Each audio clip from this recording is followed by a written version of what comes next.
Okay. Hello again. Okay. Ladies and gentlemen, dear conference participants, a warm welcome to all of you here today here at the conference site in Ljubljana, and also all of you who are following the conference online. My name is Vesna Ferksavec.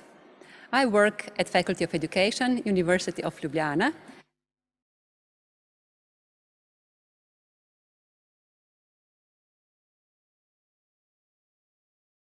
This session, which will be focusing on the question, what is the role of all involved in teaching and learning with digital technology? I would also like to introduce my colleague from University of Primorska, Faculty of Education, Professor Sonja Rutar, who is a moderator of the online part of the conference. In this session, we will have the opportunity to listen to 4 very interesting presentations, which will highlight primarily the role of the teacher as the user of digital technology and the potential of digital technology in promoting the development of students' high-order thinking skills. In these sessions, the students' prospective teachers will also have their say. They will present their perspective of the use of digital technology in education. May I take this opportunity to invite all of the participants to engage in discussion following all of the presentations. The participants who are joining us online can already submit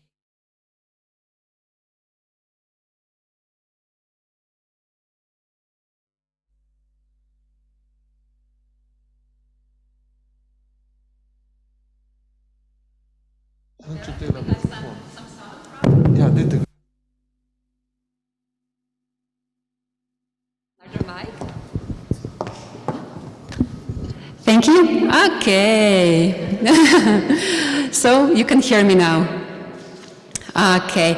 So now it is a time to present our first speaker.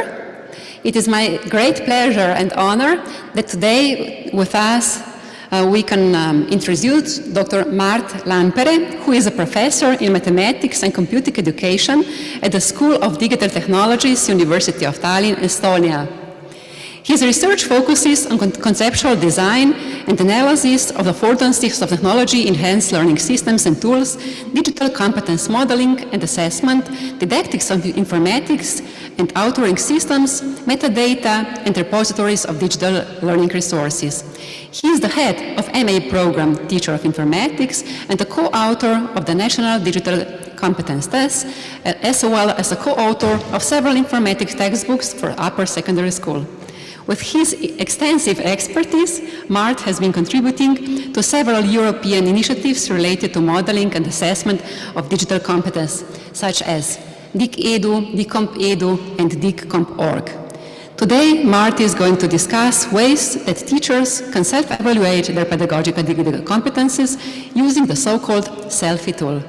Mart, warmly welcome. The floor is yours.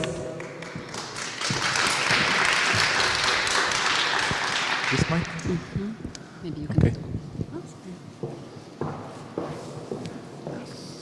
Hello and welcome.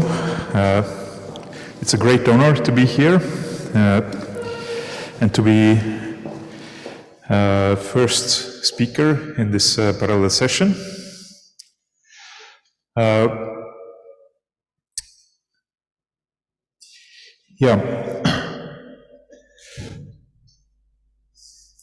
So I guess you have heard about selfie tool already before,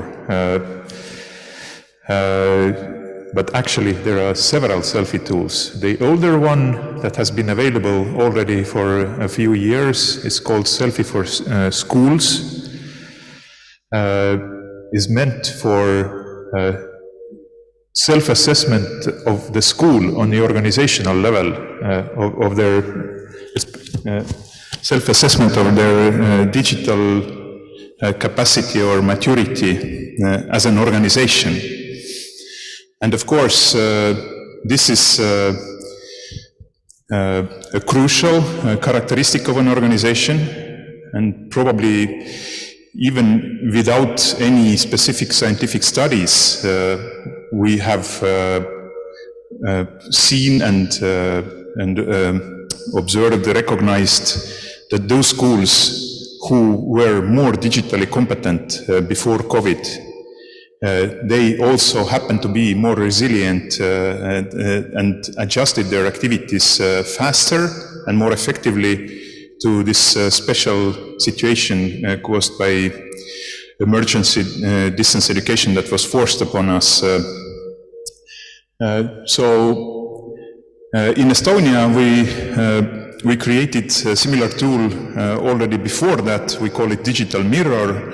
It has been used now already twice in 2017 and 2019 by 90% of Estonian schools. Just our approach is a little bit different, but the main logic is the same with Digital Mirror and Selfie for Schools. So in order school to be digitally capable or digitally mature, as we call it in Estonia, there are many factors that contribute to this digital maturity. And in Estonian context, we borrowed these factors, or we built these factors and the ideas of Michael Fullan, the famous educational innovation professor from Canada.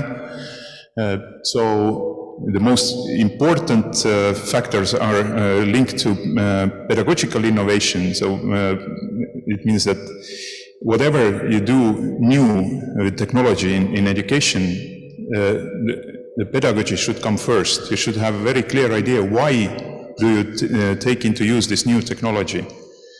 Then, of course, you need also digital infrastructure for that, or you need to provide technological innovation.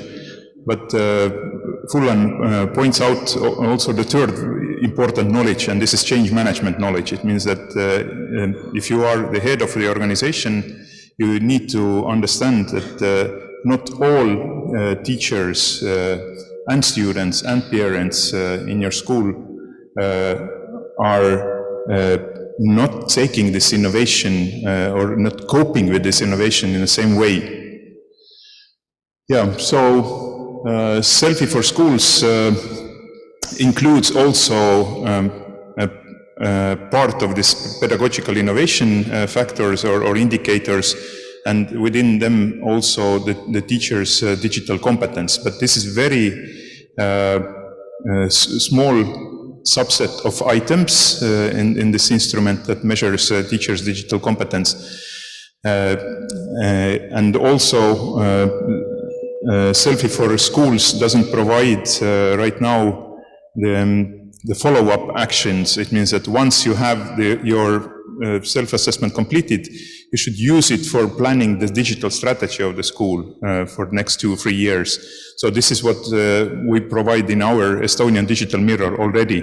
But my research group is currently involved in one of the follow-up projects of the digital or Selfie for Schools, where we build exactly this component, the missing component of the follow-up activities to use Selfie's data to plan digital strategy. Yeah, but coping with change, as I said, is important thing you need to understand in this context of educational innovation. And here I'm referring to famous theory from Everett Rogers that originates already from 1960s, and it's called innovation diffusion theory, which claims that people have quite persistent attitudes towards any innovation. And not only the innovation in their workplace, like in school for teachers. So there are always 16% of teachers who are against any kind of innovation. It doesn't have to be digital innovation, any innovation in the school. And they are lagging behind. They're actually actively working against of this innovation. And then there are 34% of both early and late majority, which means like the total overwhelming majority of teachers who are not so eager to jump in. But you can affect it. So you can affect it by making this innovation unavoidable. This is what this COVID pandemics did for us. All the teachers, doesn't matter if you're a laggard or late majority, you just had to switch your teaching online. Or you can systematically, incrementally raise the digital competence of teachers to the level that they don't fear so much this innovation and are more ready, even if they are not very motivated to jump in. Yes, and with this ideas in mind, the digital competence for educators, this kind of competence model was created in JRC, Joint Research Center, Seville, and it was first released in all European languages just as a reference framework.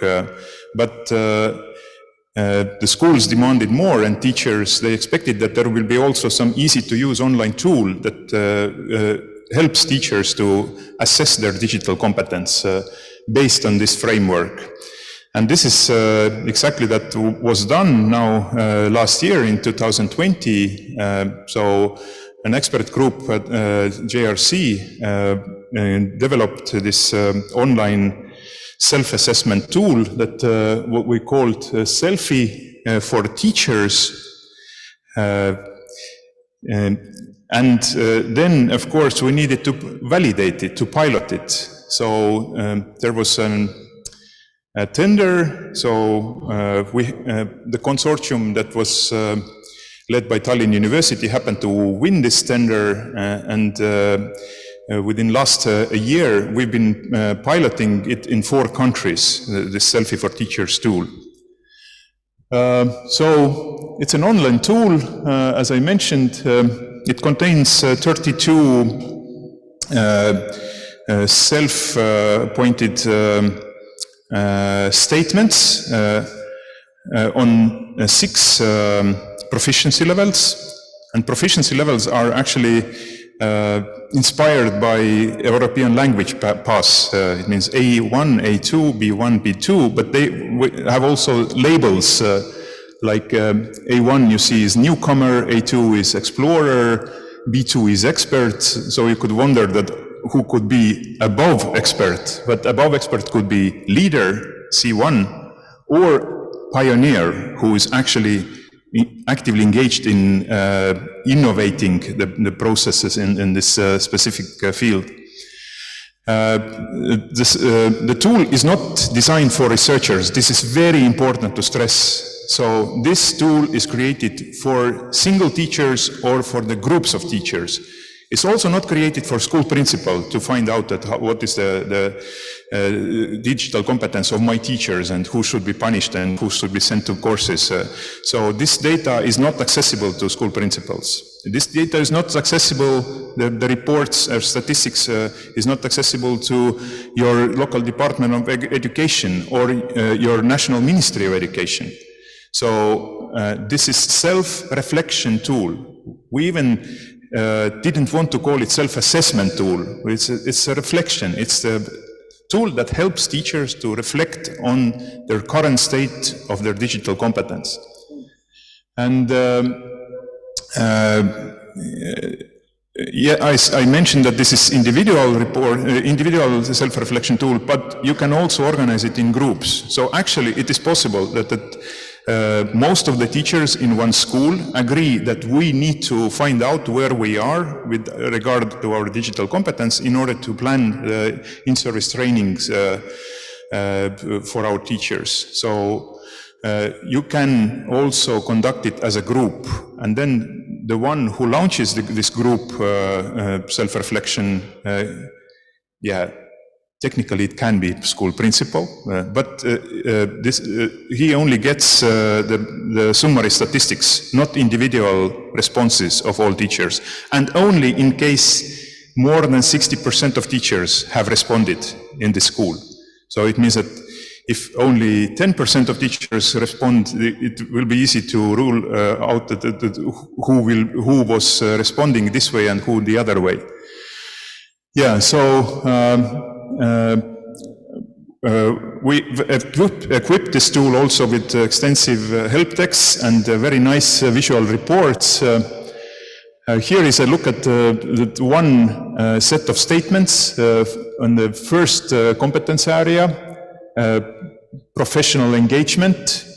The statement is professional engagement, organizational communication using digital technologies to enhance communication with colleagues and learners and parents. And then you have statements on these 6 proficiency levels, and 7th one is I am not aware.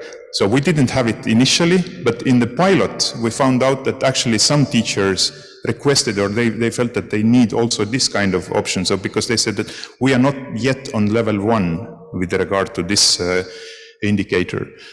So this is how it looks like. You can take this test yourself. It was publicly opened, launched in 5th of October this year, and by the end of this year it should be available in most of European languages.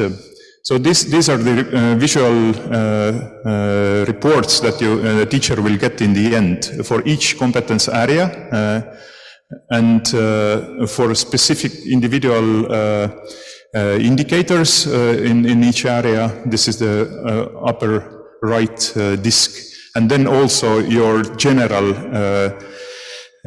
digital competence.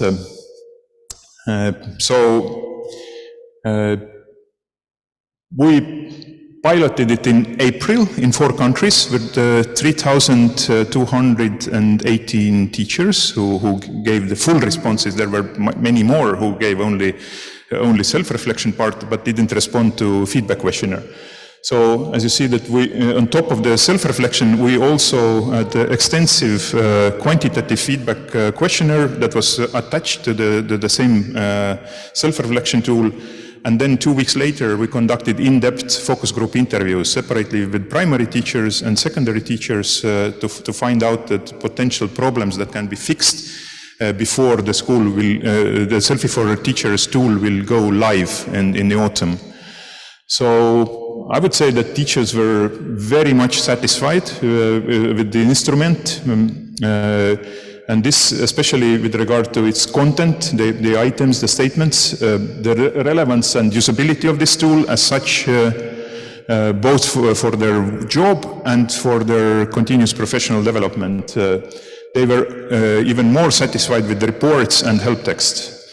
So there were minor complaints, especially related to login. So I forgot to mention that it's not completely anonymous. It means that you have to log in with EU login single sign-on service in order to revisit 1 year later, for instance, and contrast and compare your 2 reports and see your progress. So in order to do this, you have to log in. But you log in using this anonymous EU login tool that doesn't give your data in personalized manner to anybody. So But this EU login was a little bit clumsy, I would say, so many teachers complained actually. They were also complaining about the length, but I think because we didn't have only self-reflection tool, but also this quantitative feedback questionnaire, which took half of the time. There were also some complaints about clarity of text, and especially primary teachers requested the separate version for primary teachers. So, to conclude, I go back to one of my favorite authors, Michael Fullan. He is one of my favorites from the times I was a young school principal in the beginning of 1990s. His books were really eye-openers for a school principal who got just out from Soviet education system and started to build completely new type of school, as I was back then. Yeah, so, and in one of his more recent books from 2008, which has a title Stratosphere, Michael Fullan contrasts two types of drivers for digital transformation in schools. And he warns about the wrong drivers, which are accountability, reporting, hours attended in CPD, individual teacher and leadership quality measured by very strict quantitative parameters, focusing on technology instead of pedagogy, and also getting stuck with fragmented and static strategies. On the other hand, the right drivers are capacity building, focus on capacity building instead of accountability. And this is exactly where Selfie for Teachers can help us. It gives us more data to make data-informed decisions on the personal level, but also on the level of the group of teachers to become smarter, to become more effective, to become more resilient.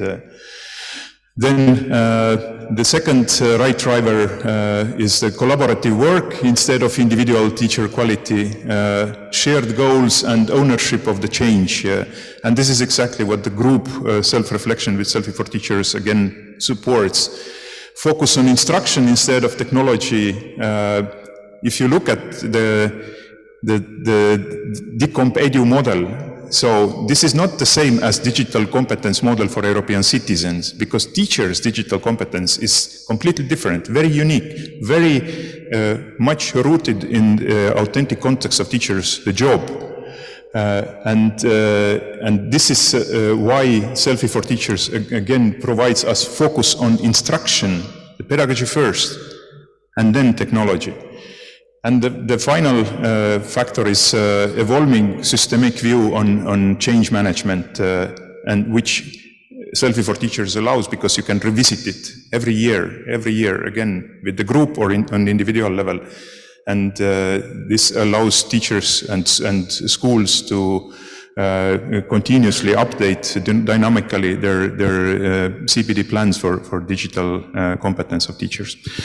So I would like to thank you, my project partners, JRC Seville, National Research Council in Italy, University of Aveiro in Portugal, and Lithuanian Computer Science Society. Thank you.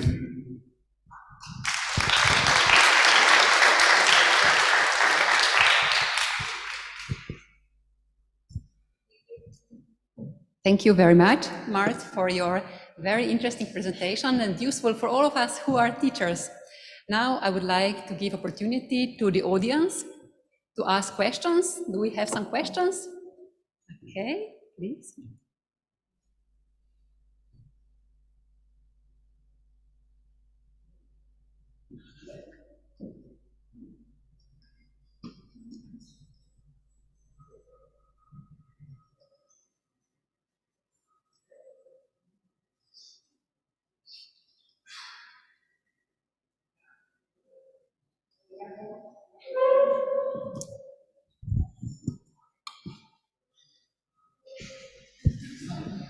Why?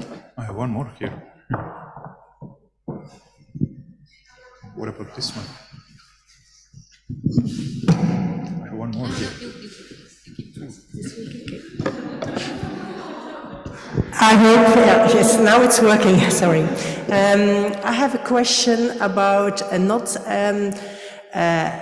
taking in accountability of principals to see the results of the teachers. I'm curious about the motivation behind that decision. As I said, Selfie for Teachers allows group self-reflection, which technically can be initiated by principal, who will see the aggregated results only in case of 60%, at least 60% of teachers responded to self-reflection.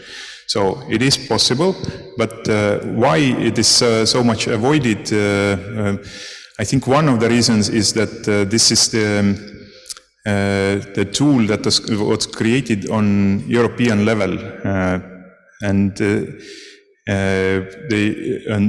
European Commission tries to be very careful about privacy of its citizens, and they don't want to create a platform that can be misused by some unprofessional school principals or heads of education departments to spy on their teachers. So this is how I understood it. But the other thing is, as I said, that this is we believe very strongly that the teachers have like a fraction of doubt that the results of the self-reflection will be used by somebody for different reasons that are not coinciding with the teacher's own goals, then it kind of reduces radically the motivation of the teacher to be engaged in self-reflection, this honesty of the self-reflection. They try to maybe look better than they are.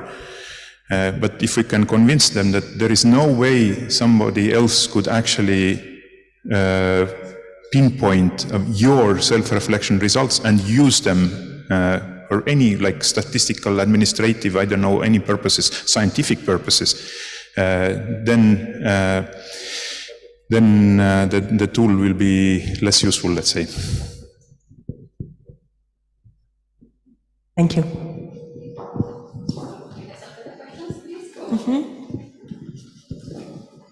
Hello. Since the pilot study was made in 2 northern and 2 southern European countries, do you think the standard would also work in Western Europe or in Central Europe? Since the culture is a bit different in these countries, maybe a level of self-criticism is different regarding the culture from the Western European and Central European countries. Do you think the results would be representable the same in all these different kind of environments? It is possible, but I think the results even could have been more influenced by the way we created the sample of teachers who participated in this the piloting.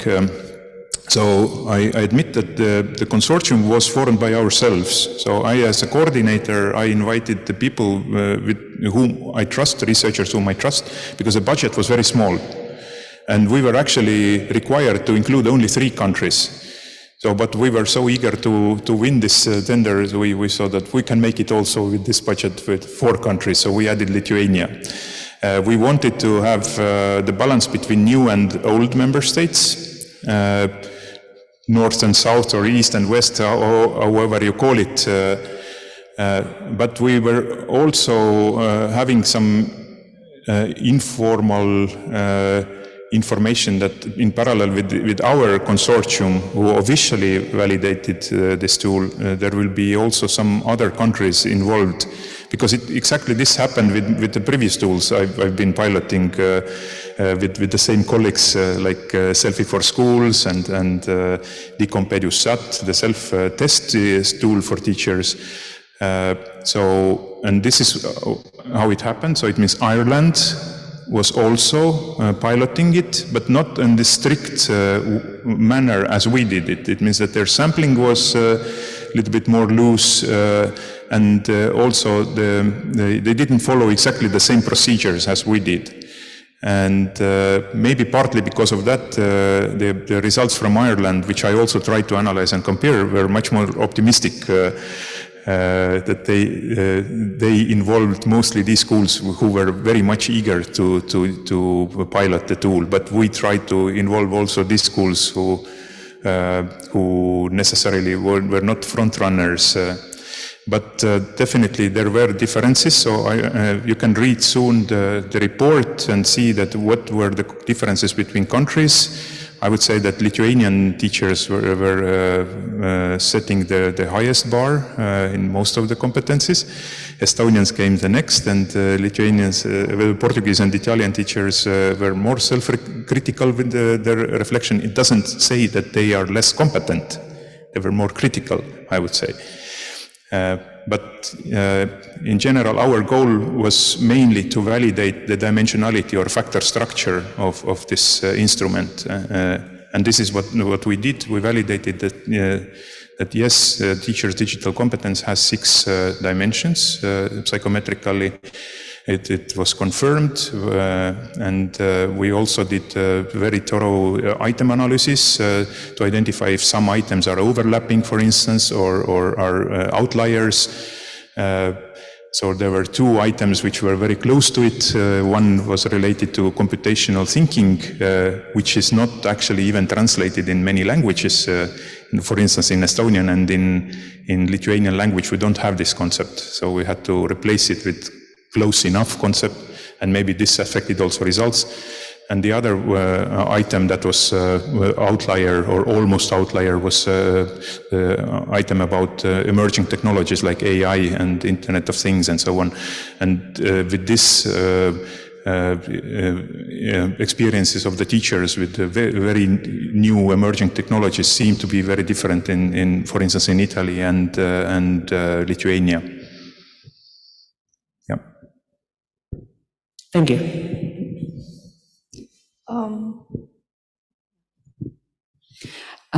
Thank you. I would like to ask a weird question. Whether you know which answers belong to women and which to men. Is there any data about that? Why do I ask?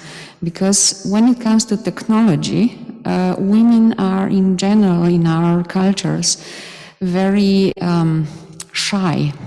They claim they know much less than they know, and when it comes to male, they are usually much more self-aware and quite sure in their knowledge. Actually, I personally don't subscribe of this kind of gender stereotypes, and of course, I also must admit that as this quantitative analysis report was anyway already more than 100 pages long, we skipped this perspective, but I also would say that probably it wouldn't give very honest result. It's just because of the number or share of male participants was very, very low, especially in Estonia and Lithuania. Italy too. So in Portugal it was a little bit better, but it also reflects the actual situation in the population of teachers in these countries. But now that you're asking, I could try to make additional analysis and see if there was a difference, but somehow I doubt, especially if I think of my own personal experience in the context of Estonian schools. Digital innovation in Estonian schools is definitely driven not by male teachers. I would say that there is clearly the overpowering dominance of female educational technologists, innovative teachers, And I don't think that this hypothesis will be confirmed, but I will try it out. Thank you for hint. Yeah. We had one more question. Yes, thank you very much. I'm Maria from Slovakia.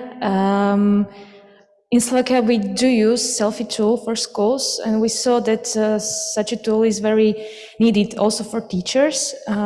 Usually we see that teachers are overrating, or they do not rate their skills at the same level. So I would like to ask, I'm curious, how do teachers felt about their results? Were they satisfied with their results in that test?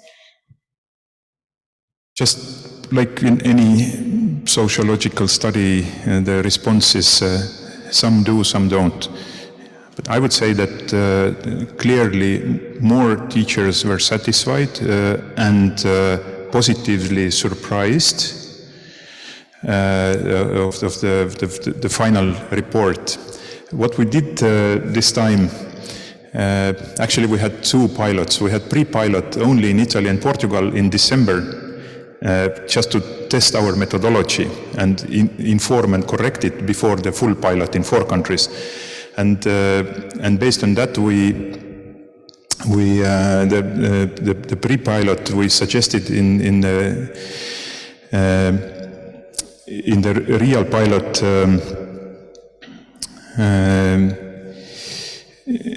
this addition that before they engage in self-reflection, they have to just estimate their general level, A1, A2, B1, B2.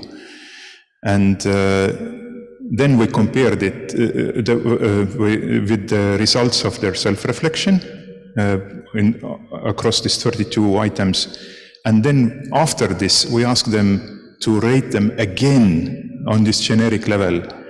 And then we saw that how this self-reflection affected their general, this level estimation. And of course, 70+% of the respondents, they stayed on exactly the same level before and after. But some, and I would say 4 times as more, actually increased their this estimation of their level after self-reflecting. It means that they saw it. Oh, actually, I'm not so bad. I'm actually quite good. And this is what they also reflected in the interview. Most of the teachers said that, no, it was a very positive experience. It gave them self-confidence. And I hope that this will be experienced by most of the teachers who will start using it this year or next year upwards. Thank you. I have one more question, sorry. Do you provide also some recommendations for them or some advices how to improve those particular skills? Thank you. This is an excellent question. Yes, but right now we provide this in very generic terms. So we practically describe the next level and see that, okay, in order to get to next level, you should learn this, this, and that. But actually, the situation, for instance, with regard to availability of courses for teachers in all these levels, it differs from country to country significantly. For instance, in Estonia, we have covered practically all DCompedu, all levels, and we mapped these courses on a metadata level to DCompedu. So it means that we are ready in Estonia to make an automatic recommender system. Right after teacher finishes self-reflection, there will be already recommendation of the courses together with dates and button register to next course that gets you to next level. But I think Estonia is one of the few countries who is ready to do it. So the rest of the countries, and even in Estonia, we are not so sure that can we actually integrate this generic European selfie for teachers and our local training information database. So, but this is definitely one of the follow-up projects I'm looking forward very much. Thank you.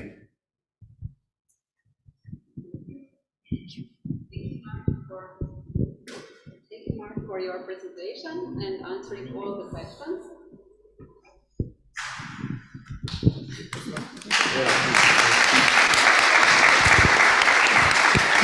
Thank you, Mart, for your presentation and answering all the questions. At the moment, I don't think we have questions online. Sonia, are there any? Okay, so we can continue now with our 3 examples of good practice. And I would like to announce the next presenter, who is Mrs. Nina Jelen, who is a teacher at the primary school Ivana Skvarče, Zagorje ob Savi, Slovenia. In previous years, she has devoted a lot of attention to online safety, as she believes that internet holds many potential pitfalls for children. Her efforts have also been recognized by a number of awards. For example, in 2015, she won the National Information Commissioner competition. In 2018, she won the European Competition Award Better Internet for Kids in the category for teachers. In 2019, she received the prize for special achievements in education awarded by the Republic of Slovenia. Nina is also a writer and has so far published 2 children's books. She also advises children who are dealing with problems often related to the use of internet in an online newspaper, Časoris. Today, Nina is going to talk about innovative school. Nina, welcome. The floor is yours.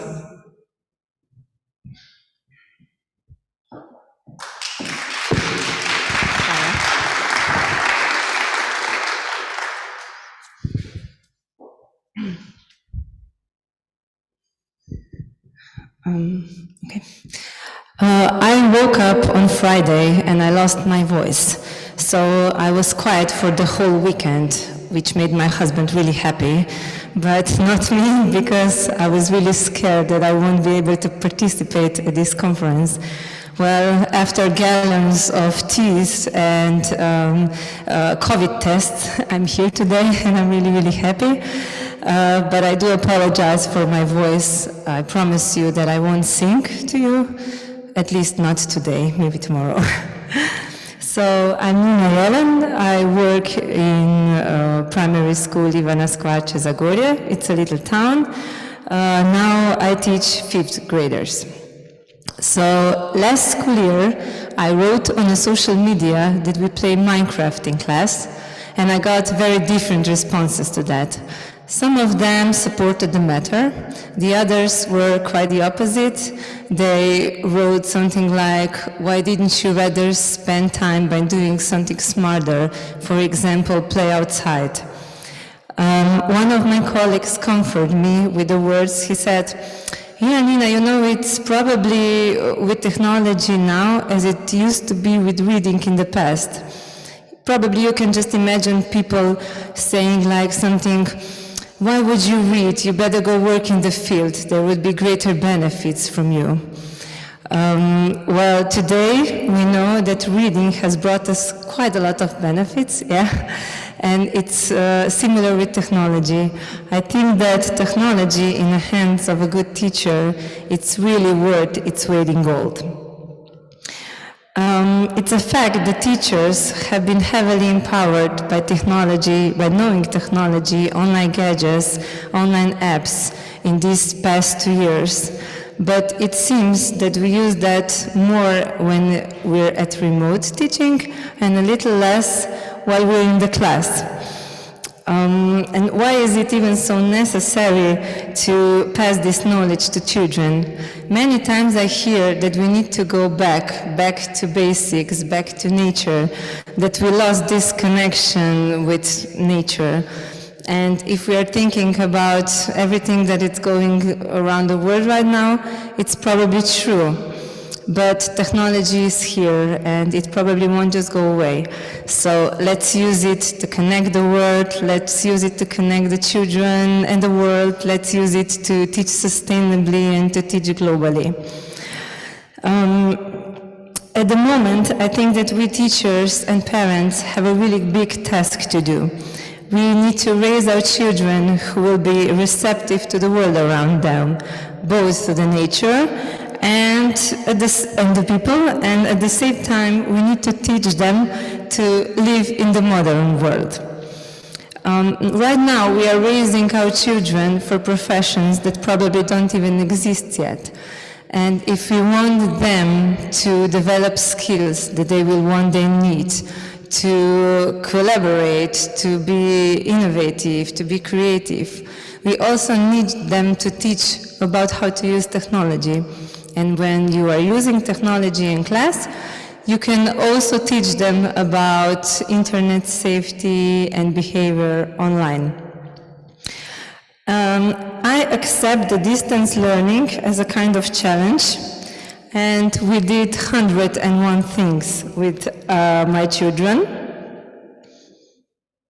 I made lots and lots of videos. I consider myself as a film star at that moment. We dressed in different costumes, like almost every day. Here we were detectives who are looking for symmetrical things in our flats. Here we were playing a game Among Us. I found out that children really love to play this game, so I tried to play with them, and then I turned this game into a lesson, which was really, really fun, and I use it now in a class also. I made lots of escape rooms, which was really good for my writing soul, so I could express myself here. And we did lots of live events online where the whole school participated. So the children really love that, and they are also begging me this year that we are doing this again, like this talent show, which was really, really cool.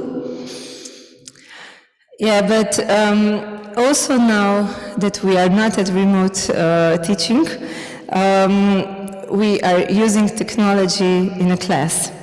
Of course, carefully selected, planned with meaningful goals. So the children will know more about technology than just scrolling through TikTok. For example, sometimes we use it to express our opinion. Here we are using it to share the experience, and also to motivate children to get some pre-knowledge, to get some answers from them, which maybe they won't tell me in person, but here it was easier for them. And this, the last one wins, I think.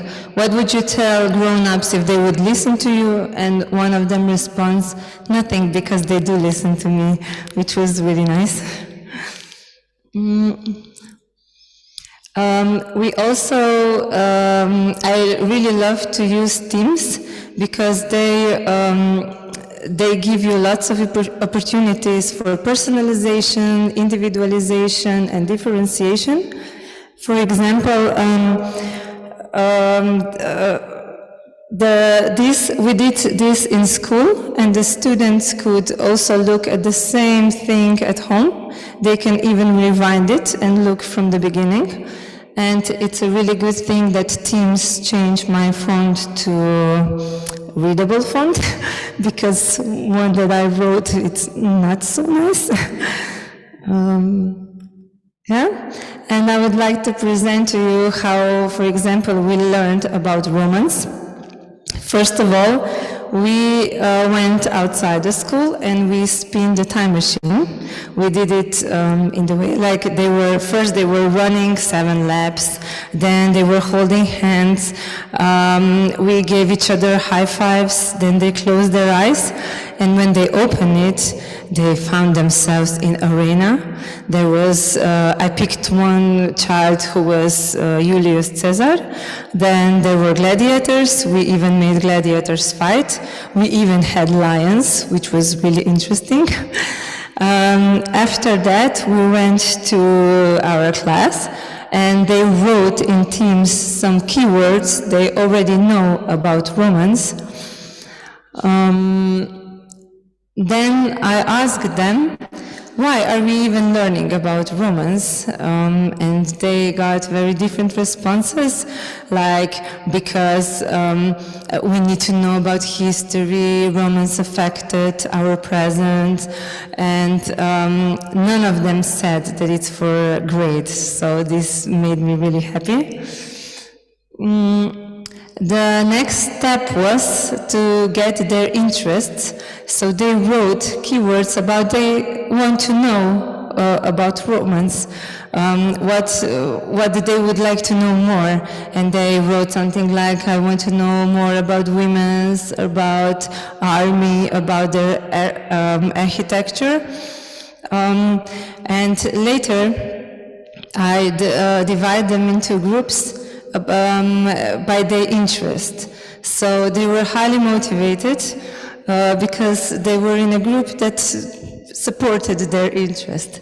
They could even choose if they want to work in pairs or individually or in a group. We also set up criteria about what do we want to know, how are we going to do it. And then they made presentation. They were working in a group, and they could do everything they want. Some of them made PowerPoints, some of them made puppets, some of them, there were girls coming into our class in togas, like they were really, really creative. They could search for informations online. They could go to ask some adults or in a book.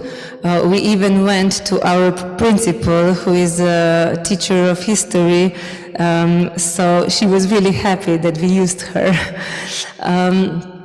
So this was their work. They prepared some gladiator fights and did some swords at home. The next lesson we had, it was about Middle Ages. I started this lesson by flipped classroom. I uploaded my video about Middle Ages in our Teams, and I wrote some questions. They had to watch the video so they could answer their question.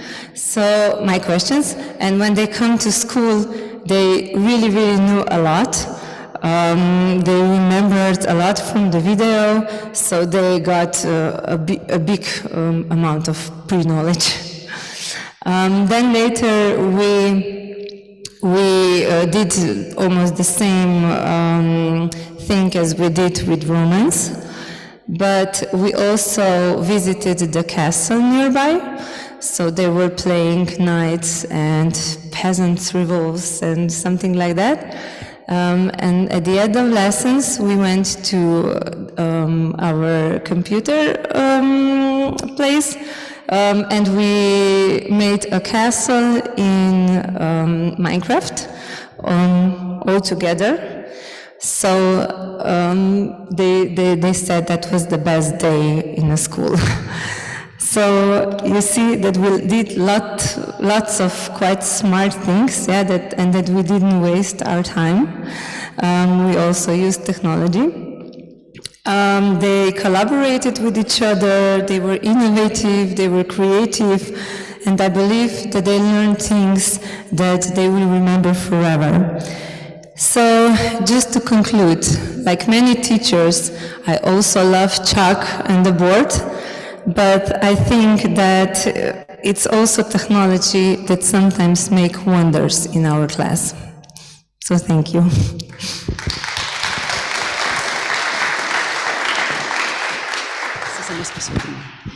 Thank you, Nina, for sharing your enthusiasm with us. I wonder, what do you think about the use of mobile devices in the classroom? There has been quite a lot of debate on this topic, so please tell us your opinion. My children can use it. When we had parents' meeting, we discussed about it, and I said that it's the easiest way to use technology if they use their own phones. So our parents agreed, and we have quite a lot of rules about using their phones in a classroom. But I think it's a good thing that they use it, because they know why they have phones now. They are 5th graders and they know how to scan code, how to go to Padlet, how to use Teams, and I don't know. I think that I know it's the teachers are sometimes worried about using that, but I think that if you set up a good rules, that children follow them. Thank you. And do we have some questions from the audience?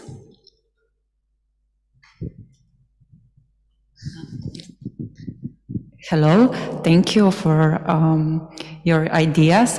As a future teacher, I like to know how much time do you need to prepare for such lesson, and where do you get ideas? Thank you. I think that I really love my job. So my job kind of evolves my life as well. And I'm really happy that my family approves this. So yes, it takes quite a lot of time, but it's really worth it, because I think that it's the best feeling for the teacher when you come to a class and children have these shiny eyes. What are we going to do today? And this is why I became a teacher. And where do I get my ideas? When kids ask me that, I say that it's from the books that I really love to read. And when I was their age, I read the whole library. But the truth is, I believe that it comes from all the chocolate that I eat. So.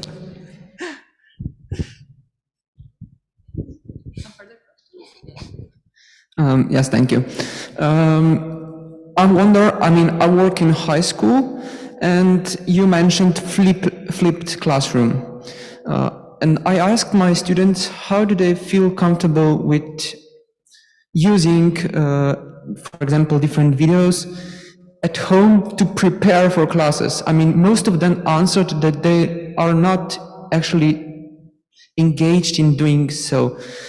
How did your students responded to such way of learning? I did the video, not children. So I don't believe in a lot of homeworks, I have to say. So I think that most of the things that we do in school. So I don't really force children to make videos or something at home. When we are making some videos about some things, we are always doing it in school. So, I don't know. But they were mostly happy with flipped learning system, or did they feel like that's not for me? They all did their homework, so they just had to watch my video and answered few questions. And when you involve technology, if I would give them my answers, they would have to write it in their notebooks. Probably they won't be so happy about it. But when I used Teams and they just needed to write short answers in it, they all did it and there was no complaining.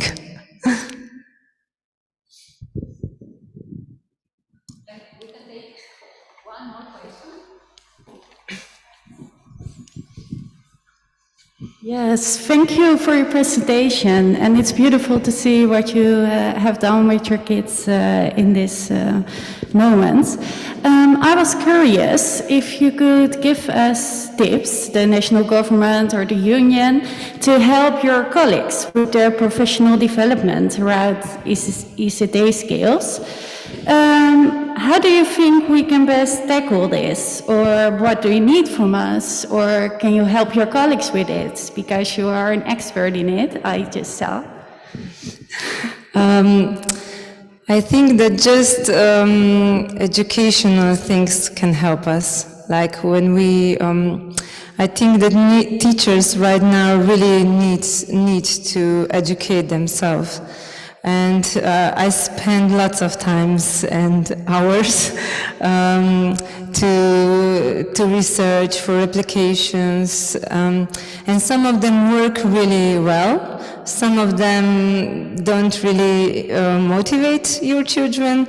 So yes, right now I think we are spending lots of time by searching for the right ones.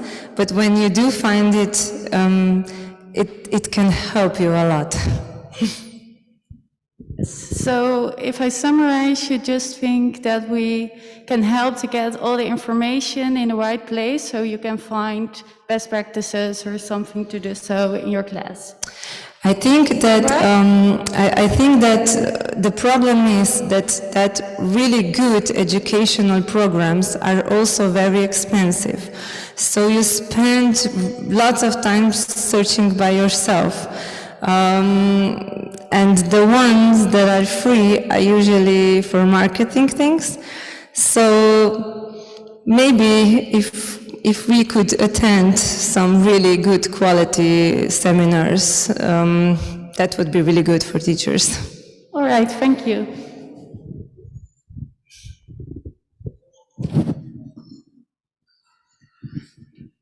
Good morning and congrats for your excellent work.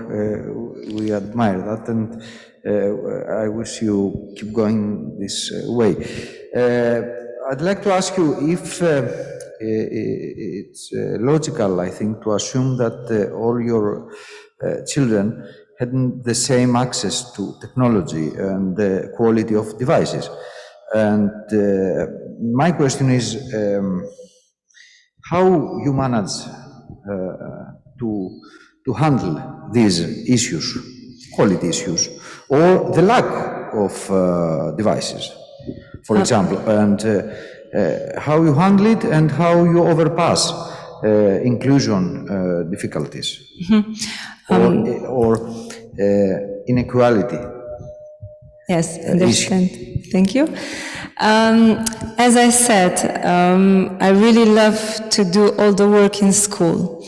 So if we use phones and there is a child who doesn't have it, I sometimes made pair work or a group work and they can only use one device. Sometimes I go and borrow some tablets that we have in school. So I also told parents that they don't need to buy phones for their children just to use it in the class, that we will manage to do it with the phones and all the technology that we have. But it's a good thing that our school gives you the opportunity to borrow the tablets for a lesson or something. So we can do it. Okay, thank you, Nina, for answering. We also have one online question this time, I think. Sonia, is this right? Parents' opinion in cooperation with them. What about parents' opinion in cooperation with them? When I explained to parents that I think it's a good thing that children learn some other thing, just as I said, going on TikTok and social media, they were all up for it. So there was no complaints till today. So I hope it will stay like this. Thank you so much for sharing your ideas, your enthusiasm with us, and best wishes for your future work as a teacher in elementary school. Thank you so much. Thank you very much.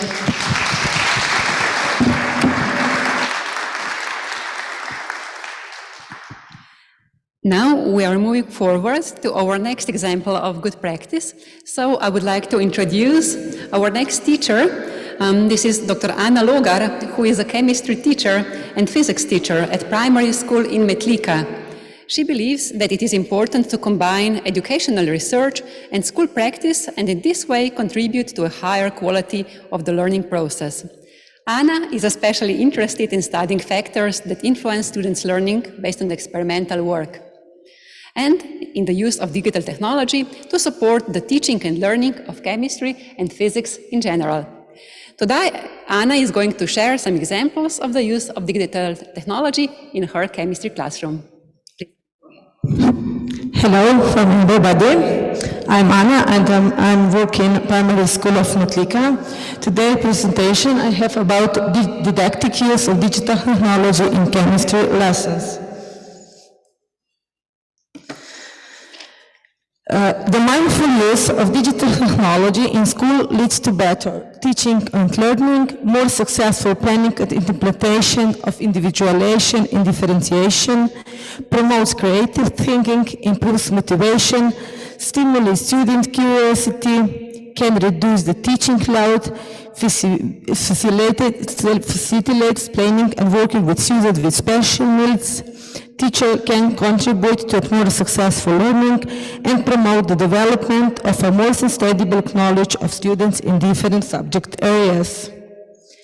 The teachers also find that a supportive school environment is essential for the use of digital technology in teaching, which condition the integration of digital technology in teaching through appropriate digital technology infrastructure and equipment.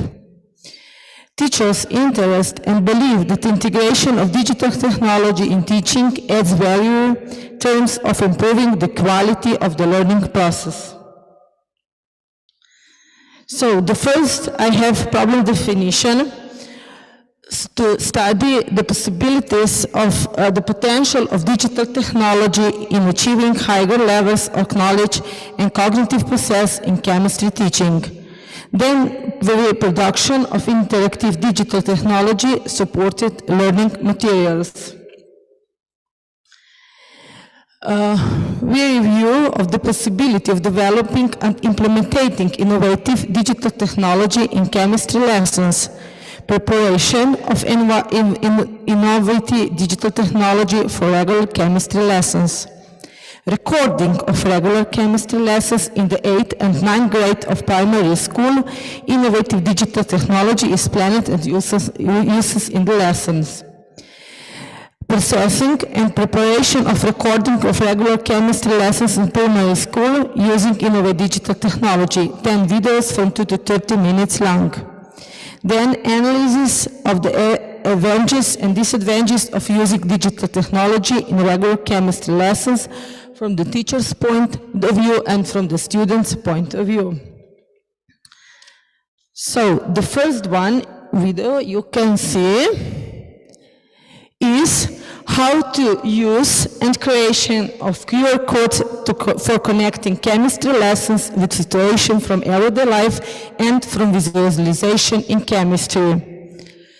From the teacher's point of view, by including QR codes in chemistry lessons, the teacher raises the interest of students.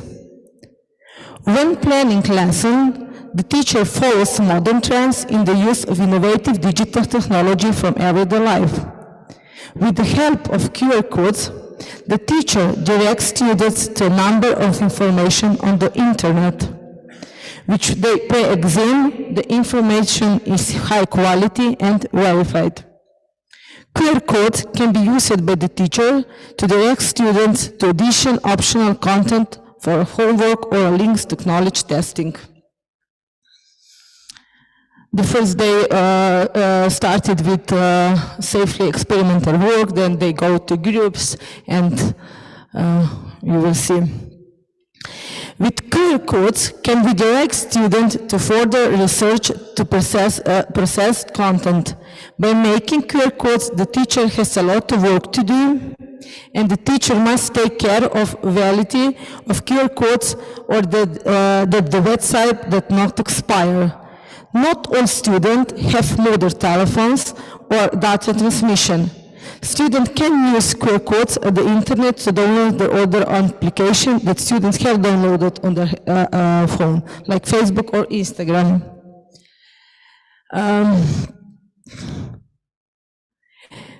From the students' point of view, the students have high interest of students is work and learning. The student knows that the teacher directs him to the verified information via QR codes. The students see that the teacher follows modern teaching trends and learns about innovative digital technology and see the useful value of modern technology. Students compete with each other to have a better phone. They do not have the ability to transfer mobile data at school, which can be bad for students and have the opposite effect. So you can see in this video how they work with mobile phone or they have tablets and using QR codes.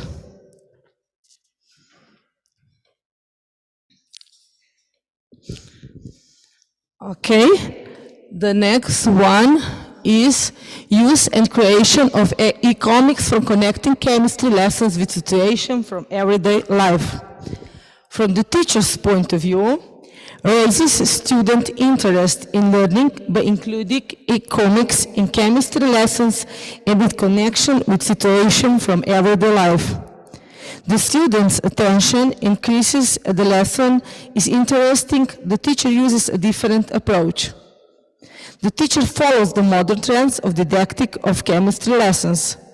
Via e-comics, it can capture several learning goals at the same time and connect them in a fun way with situations from everyday life.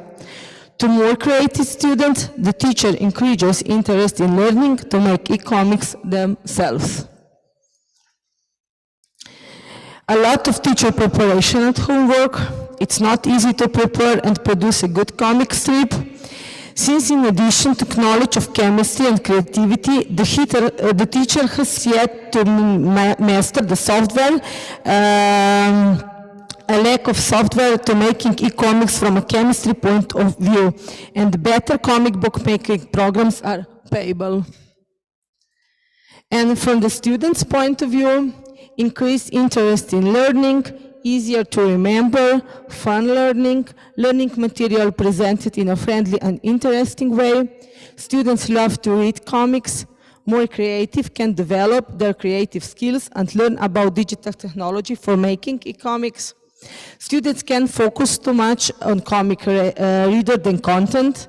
Weak students do not understand chemical content.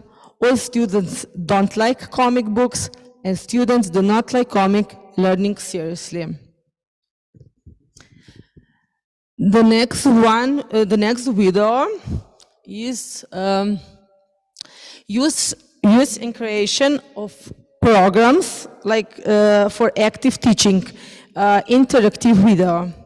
From the teacher's point of view, independent active work of students, individual adjustment of video speed, task resolution or video can be viewed several times. Working with interactive video is different and interesting. Increase interest in learning. The video can be viewed by students at home because it's loaded in online classroom. The teacher must pay attention when selecting the video clip. Possibility of processing and translating foreign videos into Slovenian language. The teacher can upgrade the video himself with tasks. Can include all three chemical levels, macro, micro, and symbolic, adding content and attention of students. How, from the student's point of view, working with interactive video is interesting, a new and different approach to working with video. Students are increased in their interest in learning chemistry. Students solve tasks individually and view video, adjust the speed of work to their skills. Students can watch the video at home several times. Students need additional teacher explanation. Students are unaware of the software. The school does not have enough tablets, and students have to work in pairs, or they use mobile phone. But when they work in pairs, which means that they cannot regulate their work rate individually. With an interactive video in English, students may have difficult understanding. So the next one video is how to use and creation of digital games for active learning. From the teacher's point of view, all students in the classroom are active. Students have a very high interest in participating. The integration of game into chemistry lesson is a different teaching approach than from normal. The teacher reviews immediate feedback on the performance of the students. The teacher sees where the students having problems and can provide them with an additional explanation. From the teacher's point of view, the next one is, sorry. The teacher will see all students. The selected activity can be used from introductory motivation or as a visualization or consolidation knowledge. The game must be professionally correct. There must be plenty of time in the game for answers. Some game-making programs have limitation, like you can use only YouTube video or number of images is one of limitation. From the student's point of view, high interest in working and learning at the game, as everyone is active all the time. Learning for the game, students can check their knowledge and receive immediate feedback. High attention in task resolution. Learners want to demonstrate their knowledge and compete with each other. Competition between students can also be negative, as the learning weaker students give up quickly. Students need to be quick, responsive, and good writers, because the times of solving tasks is limited, and it may just happen that they are guessing at the answer and resolving without thinking.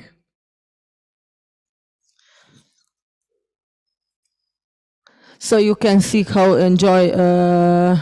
students enjoying these learning games. The next video is how to individualization and differentiation by using digital technology. Sorry. From the teacher's point of view, the teacher can prepare various QR codes of other digital technology activities to guide students on learning assisting content. Students are able to visualize different abilities, directing additional content, increased interest in learning and working using digital technology, as without the use of digital technology in differentiation. Problem may be when a teacher prepares a learning unit using digital technology to help student differentiation, but they don't have internet or we don't have equipment available. From the students' point of view, students are satisfied when they can help themselves with digital technology equipment. Students know that the information on the links is verified and relevant. Easier access to different sources of visualization. Learning weaker students do not understand the point, and they do not have enough digital technology equipment or for individual use. Here is good if they use mobile phone.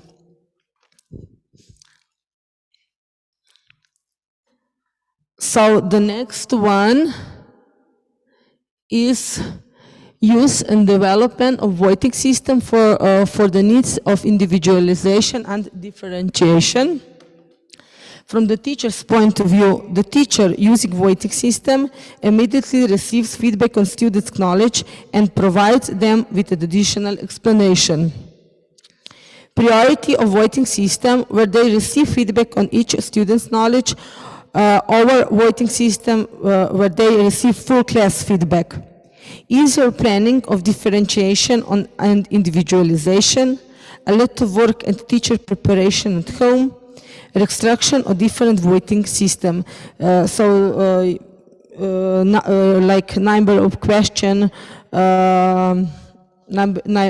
questions. And from the student's point of view, students are using voting system to check knowledge. Students get feedback to the correctly or wrong task and see how they understand individual content, and students' responses are anonymous. So this is something what I do in my class.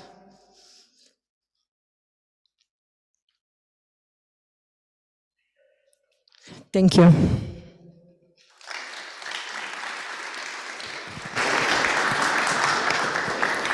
Thank you, Anna, very much for sharing the impressions from your classroom. So we saw how learning chemistry can be supported by the use of digital technology.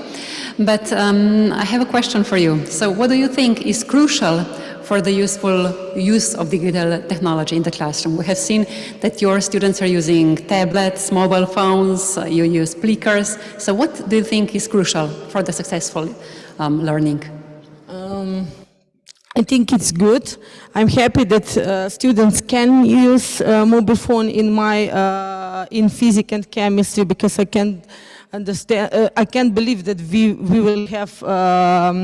I will teaching without digital technology, and mobile phone is very fine because you can take it quickly and quickly to go to the information. So no problems in this regard? No. Okay, thank you. So do we have some questions from the audience? Okay.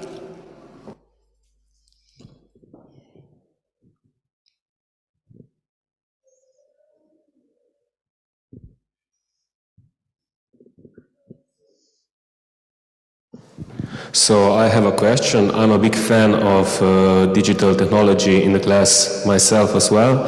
I really like to use QR codes and H5P, for example.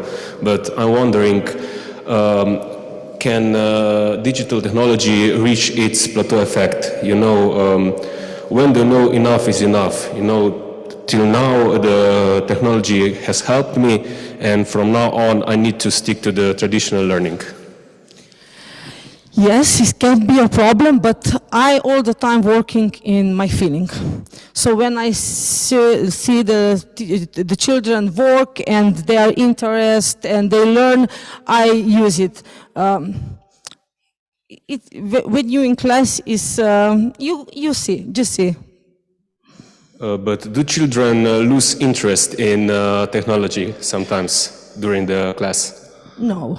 Never? No. Okay, thank you.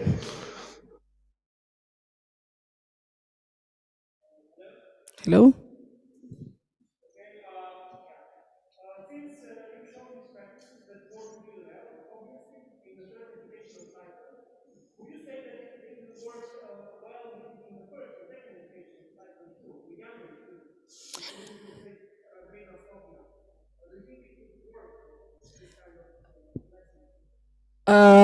I don't know how it's in 5th grade or 6th grade. Nina can answer you, but in 8th grade is okay if you use mobile phone. It's no problem with students. They can use it. They know what they must do. So, but in which age we started with this? In first, which class? 5? 4th class. I think that it will be digital technology, something normal in school. So we must start it in 1st class and then upgrade to 8th class and 9th class to use it.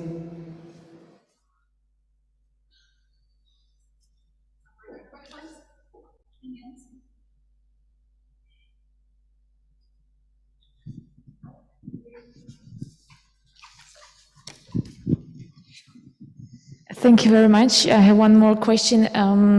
As I saw, you usually use digital technologies or mobile phones during theoretical part of the lesson. Sometimes you use it maybe when you do some laboratory experiments with them, or for example, when you do distillation, some other. Is it possible, from your opinion, to use digital technologies also during laboratory experiments? I use digital technology for both, for theoretical work, experimental work, this problem-based work, everything what we do. I all the time think, when can I put digital technology in my teaching and then use it. Different things, videos. In Slovakia, in my country, teachers are worried that when they use technology during laboratory exercise, that students can damage devices, for example, that can spoil water over them. What's your opinion about this? No problem? No. I have very good skillful students? Yes. Okay, thank you very much.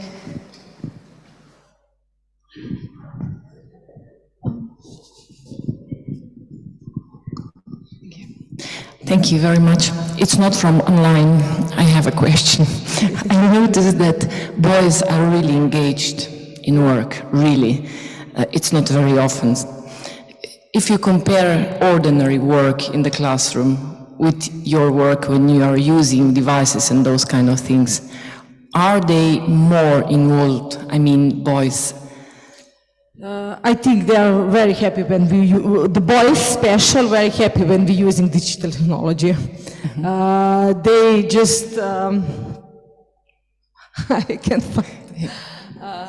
Yeah, they're so interesting in teaching, and the games are, they excited when they working with digital technology. Thank you very much. And one more thing, you're from natural science. The structure is very important. Are you afraid sometimes that you will not cover everything because, let's say, you use some activities? And how do you manage to make clear structure for students, and let's say that you could follow the structure of the content of the plan? No. You don't afraid, never? I all the time working like my feeling. Yeah? Because many times teachers say, I'm afraid not to cover all the content that I have to if I use these activities. No.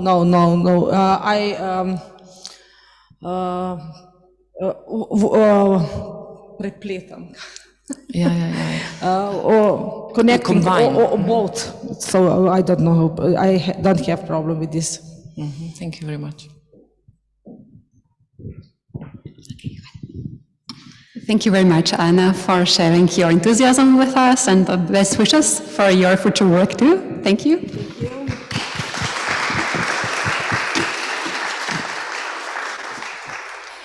We're now moving forward to another example of good practice from Finland. So it is my great pleasure to have with us Mr. Ari Milivita as our next speaker. Ari is a lecturer of chemistry and mathematics at Wiki Teacher Training School at the University of Helsinki. He has created a virtual mentoring and peer support environment for prospective teachers. He is also a teacher trainer, a writer, and so on. However, his various interests come together when it comes to the use of digital technology in the classroom. Today, Ari is going to share his experience on how ICT can support the development of students' high-order thinking skills. Ari, the floor is yours.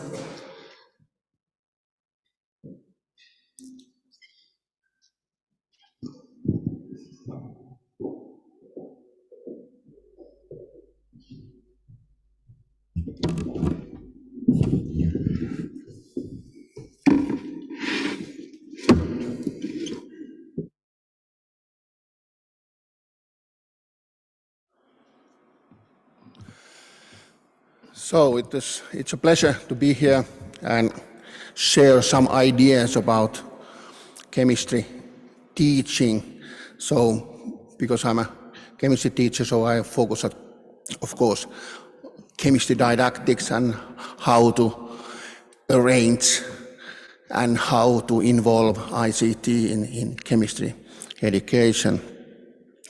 So, as Vesna mentioned, I'm a lecturer of chemistry and teacher educator and also book writer. And when we are talking about chemistry from my side, I concentrate on secondary schools, mainly upper secondary school chemistry. And I have had a pleasure to make textbooks, or they are not textbooks, they are e-books, because they are only digitally open. So I don't trust on papers, I trust on digital tools so far. So I try to shortly express some ideas how to involve teachers in using ICT, and what I have done with my students, and trying to show the use of different kind of parts of of ICT and digital tools in pedagogical point of view. So when we are discussing about the whole picture of chemistry education, I normally try to divide it, the education in 3 sections, because I try to focus firstly in the pedagogical point of view, and after that collect those ICT models or programs or services or whatever to fulfill those demands which come from different parts or different sections of chemistry education. I have divided chemistry education in 3 sections where we use pedagogical tools, mainly trying to focus on modeling, visualization, simulation, and so on. And we have a very good free programs to do that with your students. The second part is about cognitive tools, and I am very fond of creating concept maps. Even I demand our students that they have to do concepts. Chemistry is full of different kind of very difficult concepts and explanations about those concepts, and how to put those lines between what concept depends on other concept. And it's part of learning when they are creating those concept maps. And almost in every case when we are making our experimental works, of course they happens in real life, normally not sometimes in at home in kitchen, but they happen in real life, and they have to document it. They make photos, they make probably videos, and they make posters, but they have to, every time they have to somehow document it. So create a digital model or digital artifact of that experiment. Of course, we use virtual learning environments. We use teams like already mentioned here, because you can collect everything in one place, and having discussions, having archives, having different kind of managing tools and sharing documents and so on. When we are talking about that third approach or third part of chemistry education, there you have things about like a reflection. I don't have any tests in my classes, so I have to make assessment in different way. And I focus on self-reflection and, of course, creating something according to chemistry curriculum, of course, to show for me something or show for others something. For example, these posters, we have a poster assembly where they tell about their own posters and trying to make clear what they have studied and share their ideas about that item which that poster was made of.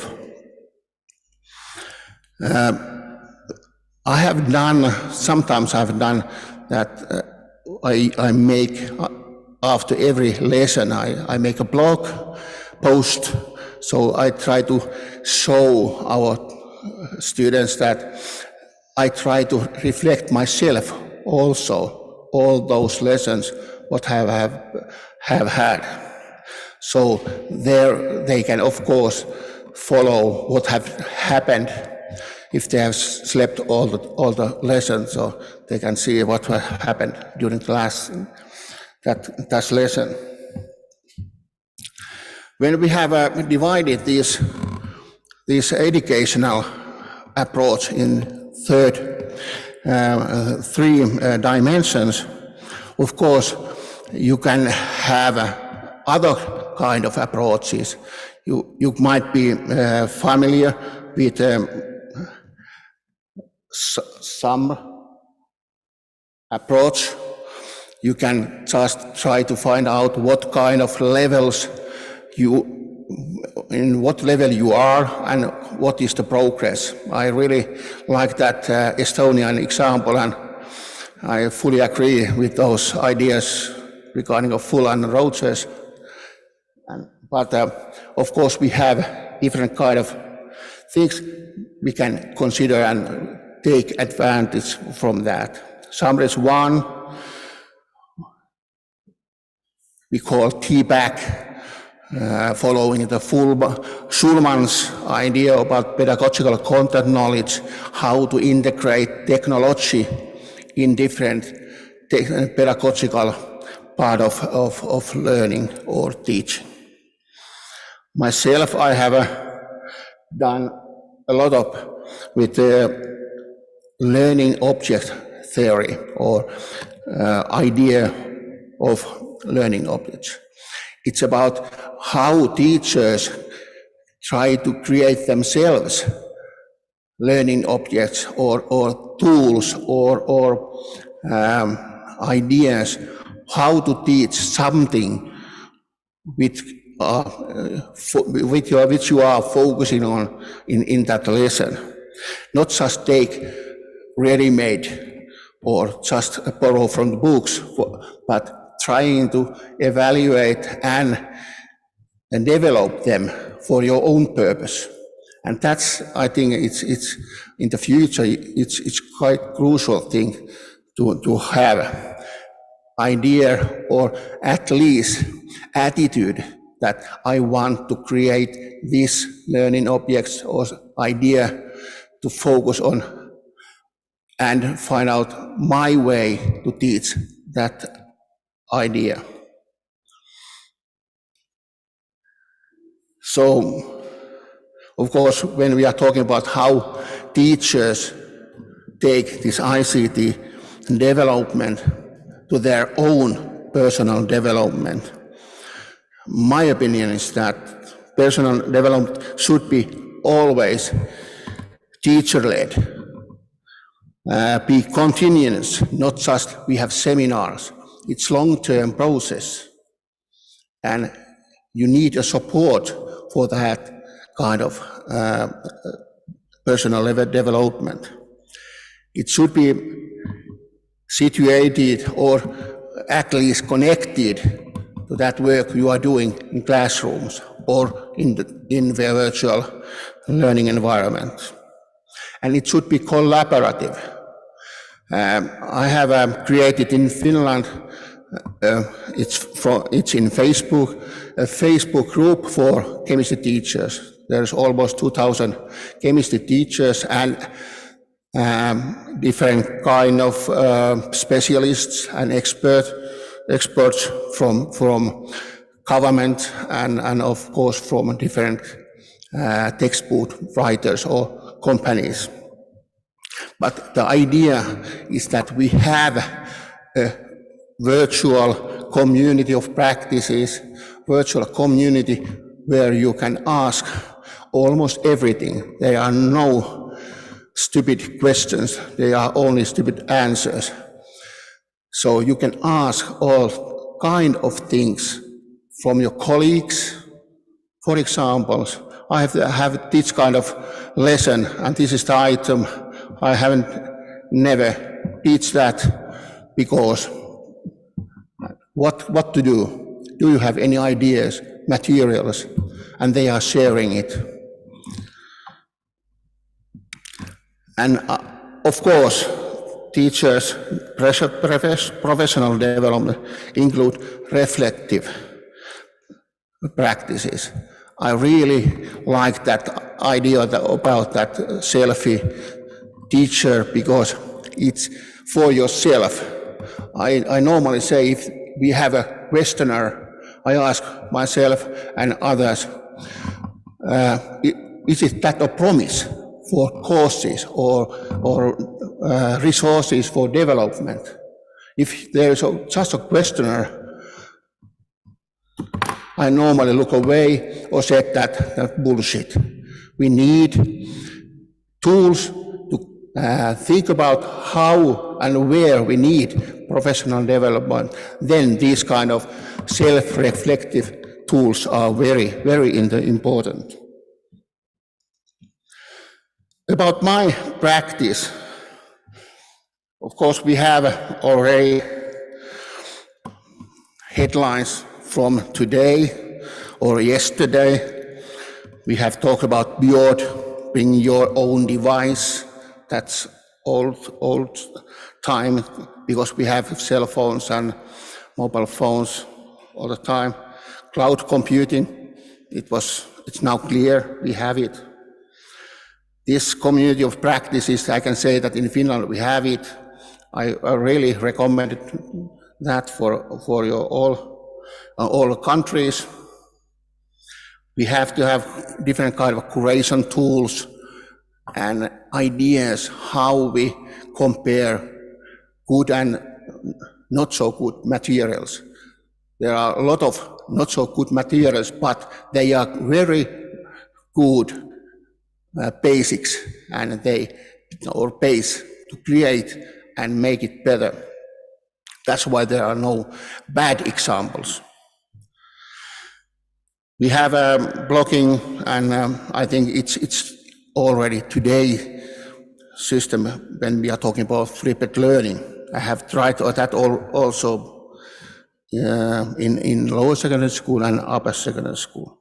But headlines today and tomorrow, what we think about gamification, it's not just Kahoot, it's much more how we create really this game education and using game approaches in education. Augmented reality, virtual reality, and mixed reality. They are today's and tomorrow's ideas. How to make things so that we see much more than we can see with our own eyes, but what we can see with mobile phones. And I don't know how many of you have played Pokemon Go. It's really good example about augmented reality. Or Jurassic Park thing when we are trying to catch different kind of dinosaurs from our environment. Of course, Internet of Things, it's also today already here, but how we use it in chemistry. When we are talking about different kind of teaching approaches, we are talking about flipped learning, we are talking about blended learning, but today we are talking about hybrid learning. Everything nowadays is hybrid, even our cars. So what is hybrid teaching? And that's really something we have to focus on because it demands so much from teachers. You have to be online at the same time when you are face-to-face. How to arrange that kind of thing. And of course, during this COVID period, we have had to also think about that. Some days we are present and next day half of the classroom is in quarantine and they have to be at home. How to arrange the teaching during that time. Of course, it's good thing that we have ICT. We can just use some pedagogical tools to arrange it. I have used many years already different kind of cognitive tools, concept maps, mind maps, and specialized in modeling because, of course, it's funny and it creates a lot of good ideas and good approaches supporting real chemistry. There's about 2 programs, molview.org, I don't know if it's familiar to you, when you can, in a new way, explain electron density and polarity in molecules. And it shows many new things, bond angles and so on, which you can only try to write or draw. Now you can just look in 3D. Of course, you are creating it yourself. All our students are making those molecules themselves. I'm not just showing videos. We now use Marvin sketch programs. It's part of our matriculation test system, but we have also teach several years already our 3D modeling with this Marvin sketch program. Then we have I have used this kind of animator. It's specialized for chemistry teaching, ChemSense animator, and all our students, they are doing this. I don't do it. Of course I can do, and I show how to do it. But now they have to make some. For example, when you are talking about chemistry, almost everything happens so that you can't see it, but you have to imagine it. And how to show what you are imagining, you have to make animations or models. And now I have a tool where they can do it. Chemistry, it's nowadays so that we have a lot of data, and how to use that data so that we can understand what is happening in real life. For example, in spectroscopy, we have a huge database about different kind of spectrums. And then we can just collect different molecules and find different spectrums of those molecules. Why do we do that? It's now basic work in analytical laboratories in real chemistry. Analytical chemistry, I call it. I have also been a part of project that we are trying to create new approach how to teach spectroscopy, because normally we have a huge tablet and say that that's. Now my students, they are making their own model how to evaluate or how to interpret different kind of spectrums. So they have to make that tool. And that's a new kind of approach. It's not easy, but it gives good results. Of course, we are making our own tools. Sometimes they are so costly that we have to make our own sensors. For example, for electrical conductivity sensors, which one work, it's lower secondary school project. And we are using then Arduinos to collect data and making those signals visible and showing some spectra also from there. And there is this part of computing. They are making small or short programs how to turn those signals in digital language and probably some graphs. That's about computational thinking. Partly in Finland, we also don't have any words for computational thinking. I try to find it. It's much more than just programming. When we are talking about analyzing data, here's one example how to try to explain why the water is so different and why. We know that it's different, but why? And now about computational thinking, we have a lot of different kind of programs and ideas where we can use our big databases, we can try to make a model about what kind of electron clouds we have in our molecules and so on. And when we are talking about ICT in chemistry, it's not just computer-aided chemistry. It's not just giving something, it's making something. And when you are programming yourself or using some data and comparing them, using then ICT, you are making new evidence, you are making new kind of statistics for yourself and so on. So it's part of making research as a school level, I think. So here are some of my ideas shortly. I should need 2 days for this, but now I have only 15 minutes, so here's my codes.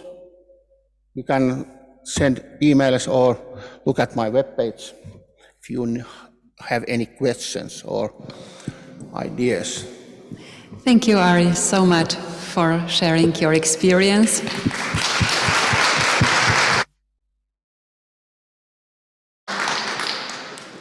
Do we have some questions for Ari in the audience? Okay.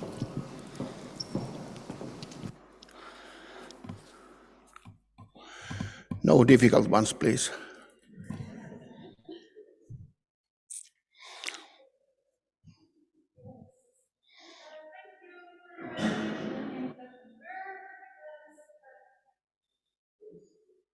I hope you can hear me. Yes, that's better. Thank you for your presentation. I totally agree with your approach to professional development. In my opinion, that's also the most effective, to just teacher collaboration and to do so with each other.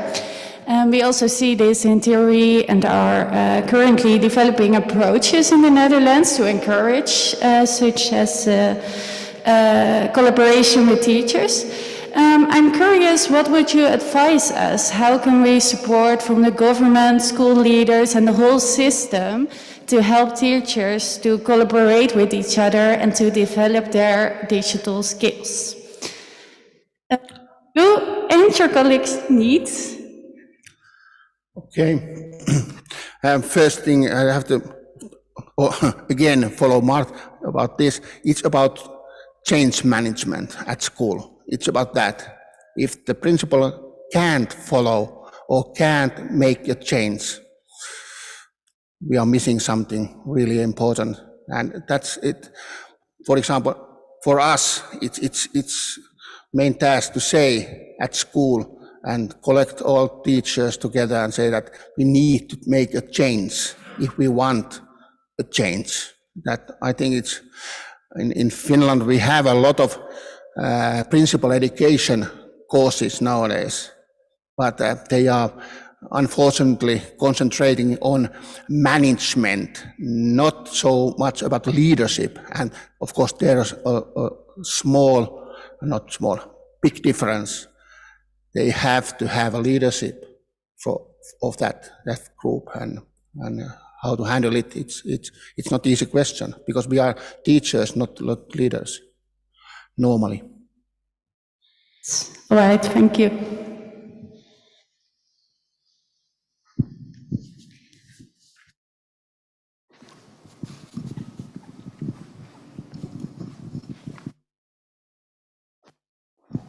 At the beginning of your presentation, you mentioned pedagogical tools, cognitive and metacognitive tools. Which one of them you think is the most important for a good learning process?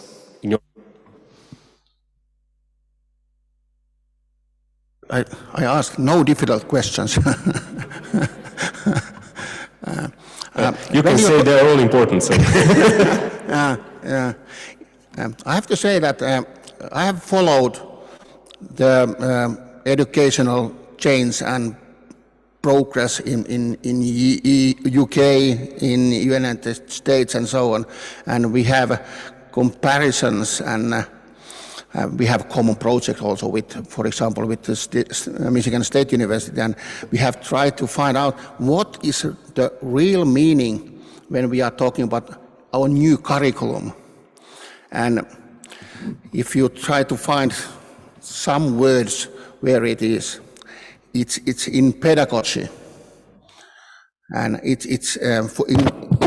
in chemistry, it's about modeling, and so that those learners are creating something. They are modeling, they are making artifacts, so they have the ownership of that idea, of that model. And how we teach, as teachers, how we create that possible platform to create that. Of course, when I do it, they think themselves, try to find out something about, then they are discussing in groups.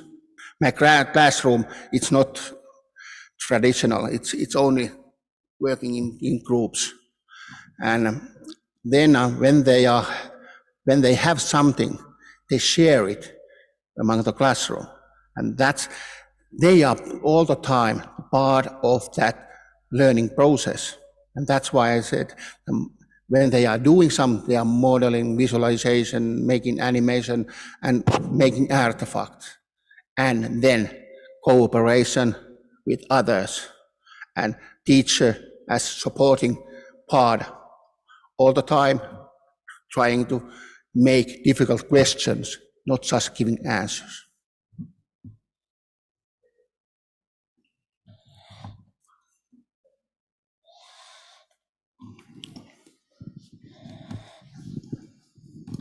Thank you very much for your presentation. I would like, as a chemistry teacher trainer, how do you see those simulations? How do they represent models or processes in chemistry? Are you satisfied with them? Yes, I have to say that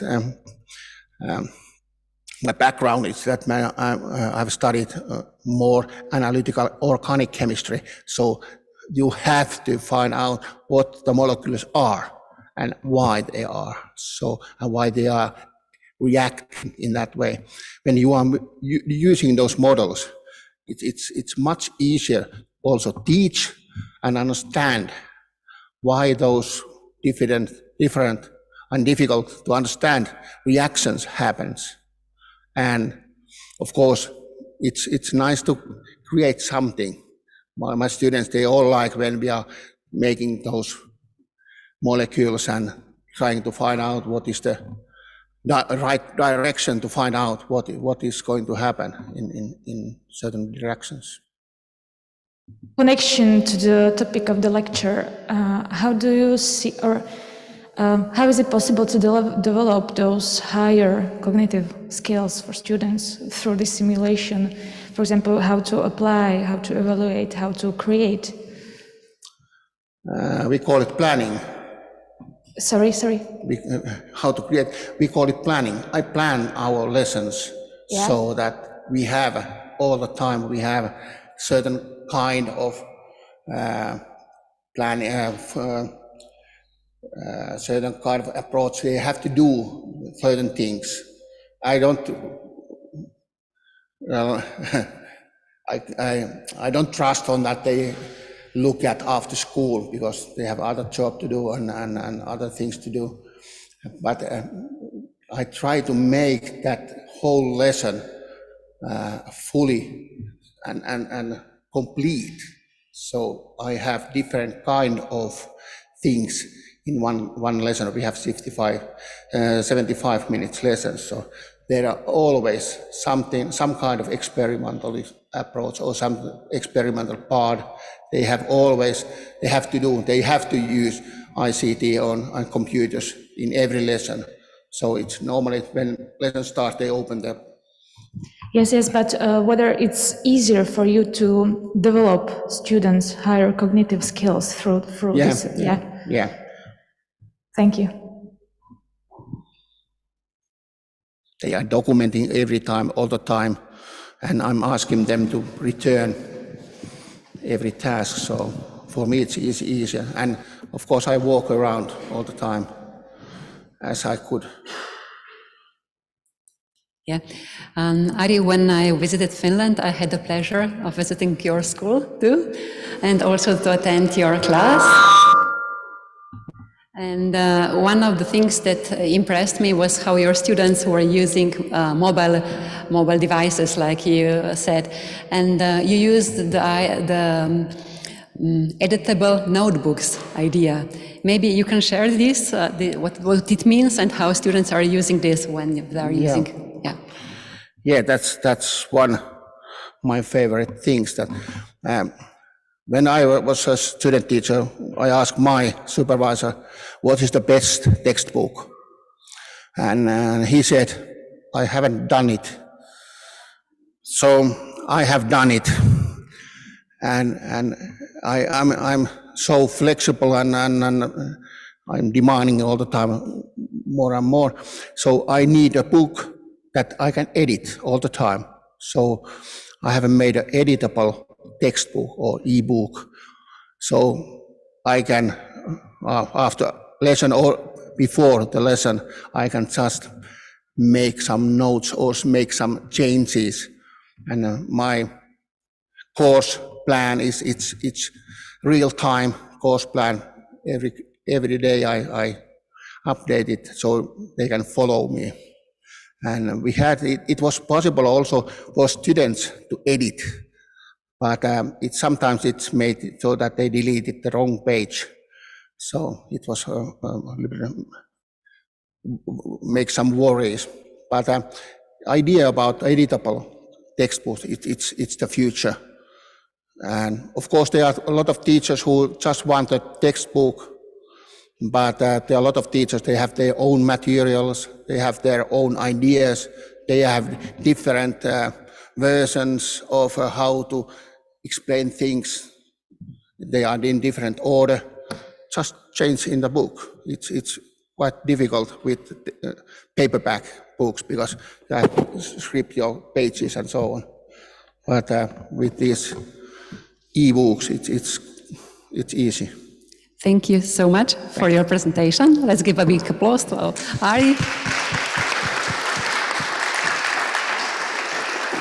And now we will continue by inviting our students, the future teachers, to the floor.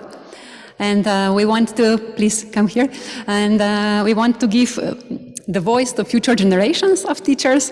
So please come and go ahead. And I would like to introduce them. Tomáš Žigon is a student of the master program at the University of Ljubljana, Faculty of Chemistry and Chemical Technology, study program Chemical Education. He is enrolled in one subject teacher training program and will be qualified to teach chemistry at a secondary school. He is completing his master thesis, which is focused on the analysis of usefulness of podcasts in chemistry teaching.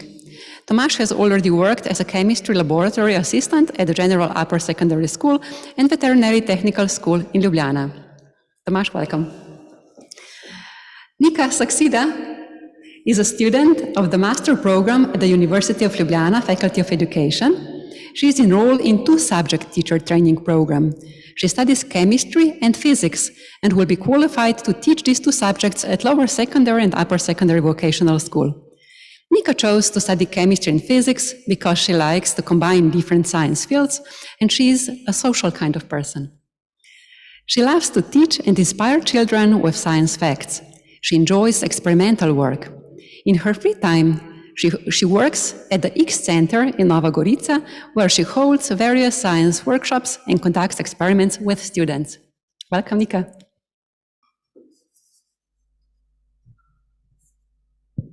Now I would like to introduce Matija Jenko, who studies at the University of Primorska, where he graduated from a program Primary School Teaching and English Language. At the University of Primorska, he is currently involved in the PhD program Educational Sciences. Mitja is, among other things, a president of Student Council at Faculty of Education at the University of Primorska, vice president of Students' Council at University of Primorska, and a member of Senate both at the Faculty of Education as well as at the University of Primorska. He is currently researching teaching and assessment in the subject of music during the epidemic, following the change in the student learning environment. Welcome. And as a last one, I would like to introduce Luka Ribic, who is a student of the master program at the University of Ljubljana, Faculty of Education. He is enrolled in two-subject teacher training program. He studies biology and chemistry. He thinks that a profession where you can influence younger generations is very important, but also very rewarding. He believes that what really matters is how many people you have been able to inspire, and that is what he likes about being a teacher. He spends a lot of time for music and hopes that one day he will be able to combine his profession and his hobby and bring the two together to work together. So, warmly welcome. Now, dear students, the floor is yours. Thank you. Well, dear attendees of the conference, first I would like to warmly greet you in behalf of us, the students, and thank the organizers, so the Ministry, SMEPIUS, and the Directorate General for Youth, Education, Culture and Sport of the European Commission for inviting us here. We actually find it extremely important that you want to hear our voice, the voice of young people, because we believe that only together we will be able to come through this digital transformation of education as the winners. Both students, lecturers, and of course the other stakeholders of the educational system. For today's presentation, my colleagues have prepared a short view of our seeing the education in the past, nowadays, and in the future. And me, myself, I will be more active tomorrow at the ministerial panel. So thank you again, and let's listen to the presentation. So yeah, welcome everybody. So me and my dear colleagues decided that I have the best long-term memory, so I will bring you back to the past. It's not so long ago because I'm probably one of the youngest persons here in the room, but it was about year 2003 when I entered the learning process. It started with 6 years in our country, and as you can see, I was pretty cute boy. And I can say that I was still a part of traditional school in our country. It's not so long ago, like I said before, but it's still 18 years ago. And in that time, for example, not anyone had a mobile phone even in our country. And teachers were mostly use board and piece of chalk to write some important stuff to children's, and there were no interactive boards as teachers can use now. But learning process was still interesting, and of course, as a children, I had some thoughts about learning process, and my thoughts were usually something like that. So, school is boring, teacher talking all day, that doesn't interest me much, and so on, and I was probably thinking more of watching Tom and Jerry when I come home than about thinking about learning. But yeah, like I say, I will explain some my experiences of traditional learning in our country. First, I will talk about the things I didn't like very much, and then I will show you some things I still like very much about learning, and I think that no matter about technology, teachers should stick to them, and no technology can replace those things. So yeah, this was me, probably most of the time at the classroom. Like I said, I didn't find many of the things the teacher said I didn't find interesting or useful. The teacher for me was just one grown-up person, or adult if you wish, that was just talking all day and using, like I said, board and piece of chalk. But the things I like were connecting with my friends. I was taking the bus to go to school, and I was always enjoying the time I spent on the bus with my friends. But at home, I still remember my parents were helping me pretty much with homework and some projects, like, for example, making some posters. I wasn't able to do this alone, so my mom was always angry, and she was always, yo, you could do this by yourself, but at the end of the day, she always came to me and helped. So these are 4 things I remember the most, and I didn't like them that much, except for bus drive. So now I would like to ask you to go back in time, maybe further than to year 2003, and I would like you to think about things that you remember the most about your early stages of schooling. For example, when you were 6 or 8 years old, what you remember the most, and I would like you to submit your answers to the Mentimeter here on the table. We are talking about digital technology all day, so now let's use some of it.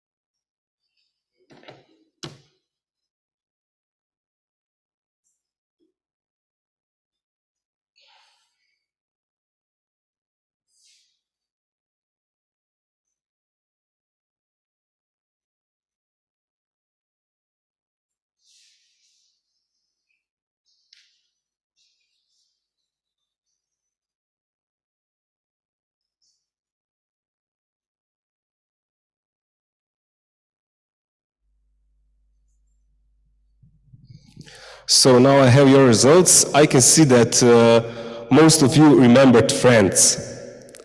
That's nice to hear. We all make some friends in early stages of our schooling. And we are probably friends with them now as well. And now, like I said, I will talk something about things that I remember as very good in my time of learning process. So first thing probably was working in the lab and practicing in the gym. I always like chemistry classes because they were active. We could mix some substance together, and it was always something interesting. And I should teachers need to stick to that. And if you ask me, the thing that you do in the laboratory, no digital technology can replace, in my opinion. There are some good alternatives, but not as good as the real stuff. The third thing is discovering. Discovering in the nature, discovering new things, it's something very important. And last but not least, making your own products. Sometimes I think teachers and students, especially students, are really amazed by their ability to make something great. And I think that this is very important for their growth in the future. And I said last but not least, I can tell you a secret. There's a thing in school that no digital technology can replace it. You know what that is? And teachers and children just love it. It's lunchtime. Thank you.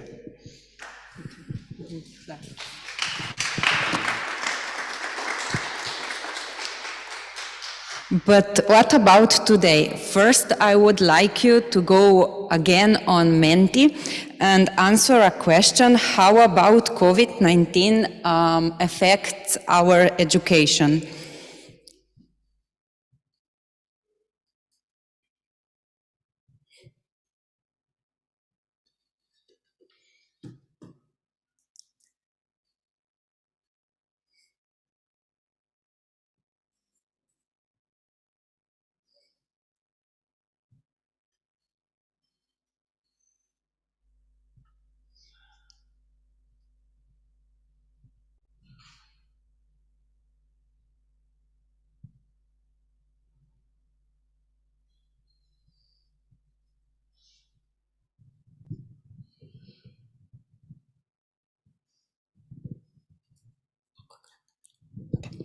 Now I think you had enough time to answer the question, so we are going to move on. First, I would like to say that I agree with you. Today, we are forced to accelerate the digitalizations of education process because of the COVID situation. Teachers are somehow forced to use Zoom, Teams, and other digital tools. Even hybrid lessons are held in some classes. Why? Because some children are in the classroom and some are at home due to a contact with an infected person. But how about me? So this is my working desk. I am mostly doing tutoring online. The same goes with experiments. At this point in time, working online comes naturally to me and makes my everyday life easier and even more time efficient. Speaking about my university courses, I can watch the digital lectures several times, even more quickly whenever I want, and because all of that, I study more efficiently for my exams. I could say the education is more user-oriented. The disadvantages of the online education are that there aren't many study exchanges and there is less socialization. But despite all these negatives, I am convinced that the quality of the courses could be maintained on an adequate level if you know how to connect these 3 dots well. Teachers uses his or her knowledge of technology to create learning materials. This required specific knowledge, in my case, chemical and didactic. Both have to be integrated into the learning process while also pointing out the shortcomings of visualization and correcting misconceptions of students. Teachers should also guide students toward critical searching and use of visualizations elements. The faculty taught me how to critically evaluate knowledge online and what didactic approach to use. I was also taught how to use today's technology. Through educations, professors demanded solution. Every question needed an answer and every problem needed a solution. And with help all of this knowledge of perseverances, I am confident that I will be able to learn to use the technology that is going to be required in 30 years' time. Thank you, Nika. And now let's move to future. That's me about 40 years later, probably. I don't know what future may bring us, but hopefully I won't have to wear a mask anymore. And when using digital tools in chemistry lessons, hopefully I will use them wisely to motivate my students and to individualize teaching. And now it's a last question for you. What do you think, which factor will contribute to the changes in the school the most in the future?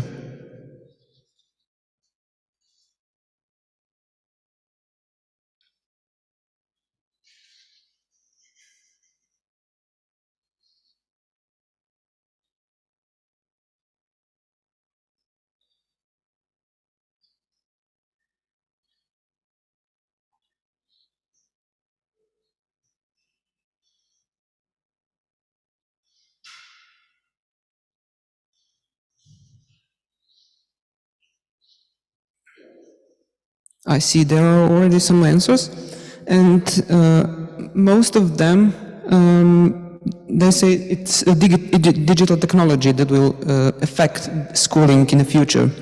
So let's focus on this a bit more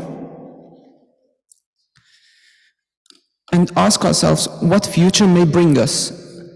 I already said that we don't exactly know, but we've already seen many good examples of so-called open classrooms, examples of student-oriented learning systems and integration of ICT in learning. But we must admit to ourselves that most of the classes are still teacher-centered, and many teachers are actually afraid of integrating digital tools or other novelties in classrooms. So since we are discussing ICT use in schools today, let's take a look at the recent technology advances that may influence schools in future. Technology has never moved at such a fast pace as it is today. It offers us so many learning tools that enable us personalization in order to deal with students with varied learning capabilities.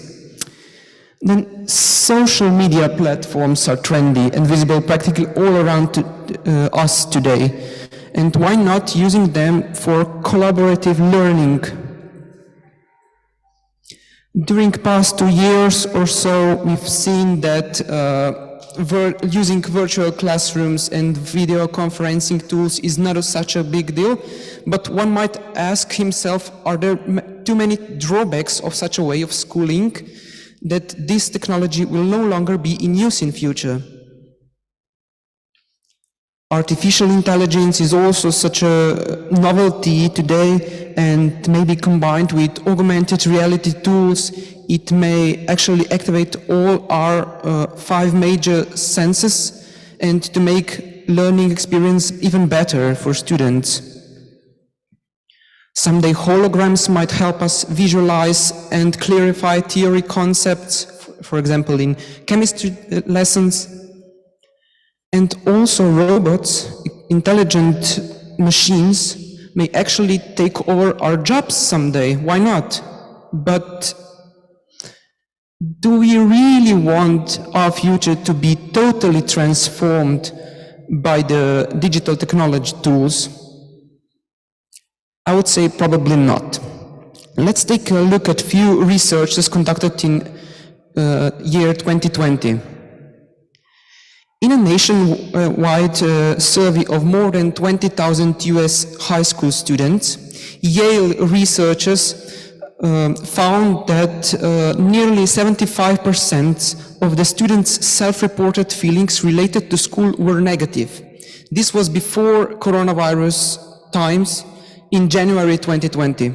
And 8 months later, majority of teens said that online learning is worse than in person. But on the other hand, more than 80% of those teens thought that schooling should not take place fully in person anymore, and they see a big opportunity in technology use. So according to different researchers, and also based on my experience, when using digital technology tools in high school, students especially miss this human interaction with teachers and with other pupils. So why not taking a chance and use ICT in schools, but use it very wisely to improve and not worsen our lessons? In most schools, the model of educating kids still resembles this mass production model or so-called factory model. That kind of experience is basically teaching kids how to think like computers, which will probably not be very valuable when these kids grow up to be adults. So we must fundamentally transform our education system. We actually need to create a new model of educating which will be connected to 21st century technology-based lifestyle. And we should keep up with the times and take advantage of digitalization and integrate digital technology into teaching carefully. And this can tremendously actually help teachers to personalize and individualize teaching experience. And of course, we should not forget about developing creativity and students' positive self-esteem. And finally, this can bring us and students to reach higher taxonomy levels with better cognitive development. I'd like to conclude our presentation with commentary of one of the students involved in my recent researches on using podcasts in chemistry lessons. This student actually said that digital technology can motivate students for learning, but it will never ever in the future work solely as we humans do. She said that technology might be a good supplement, but it is certainly not a professor's substitute. Thank you, and now we are ready for your questions.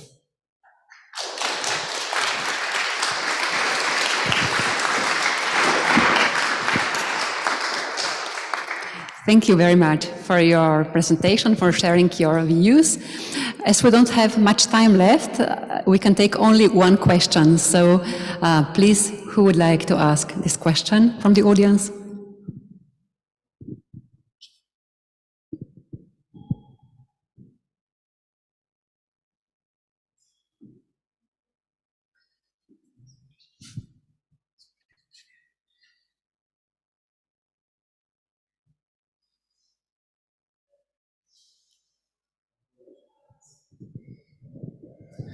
I'm from Slovenia, here from the Ministry, Boru Čampel.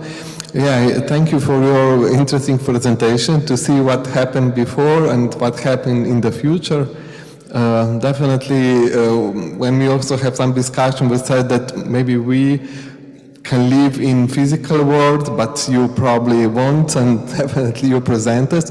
But maybe some ideas how e-communities of teachers could be important for the future. But not too long, because it's lunch.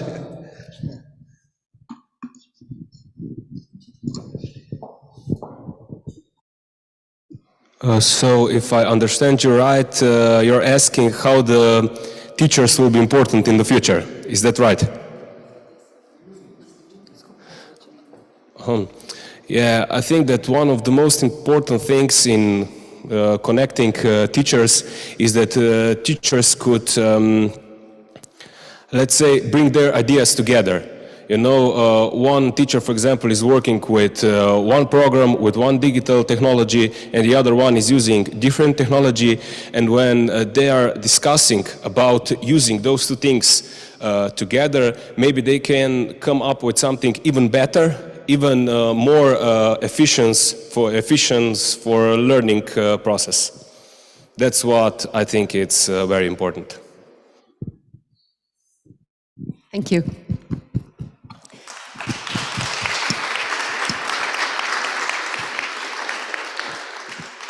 So we are coming to the end of our session, and I would like to give the final word to Professor Sonja Rutar from University of Primorska. Hvala. I will not bother you. My task was to listen, okay? Just to listen and to find keywords. Maybe we could find those keywords together. 5 keywords from this presentation, I mean, from the whole morning.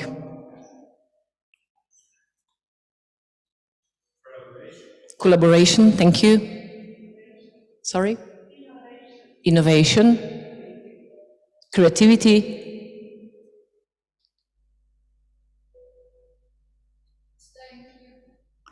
Staying human, teach,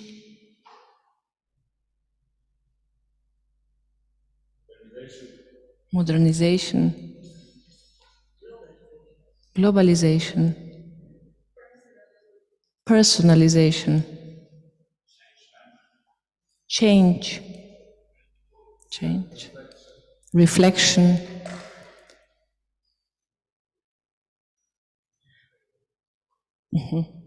My profession is pedagogy and sociology, but I could say that I heard everything here, what was important and what is important in the future. I believe that we are lucky that we had 20th century and that we start to implement child-centered pedagogy and participatory pedagogy. I heard here at the presentation that pedagogy is the most important and then comes technology, and students also said that. So if we combine that with authentic learning, personalized learning, and child and students' participation, I think that we will manage to combine everything. Thank you very much for everything, what you said, what you comment, and to Vesna and to all speakers. And I'm quite sure that we will learn a lot today also and tomorrow. Thank you very much.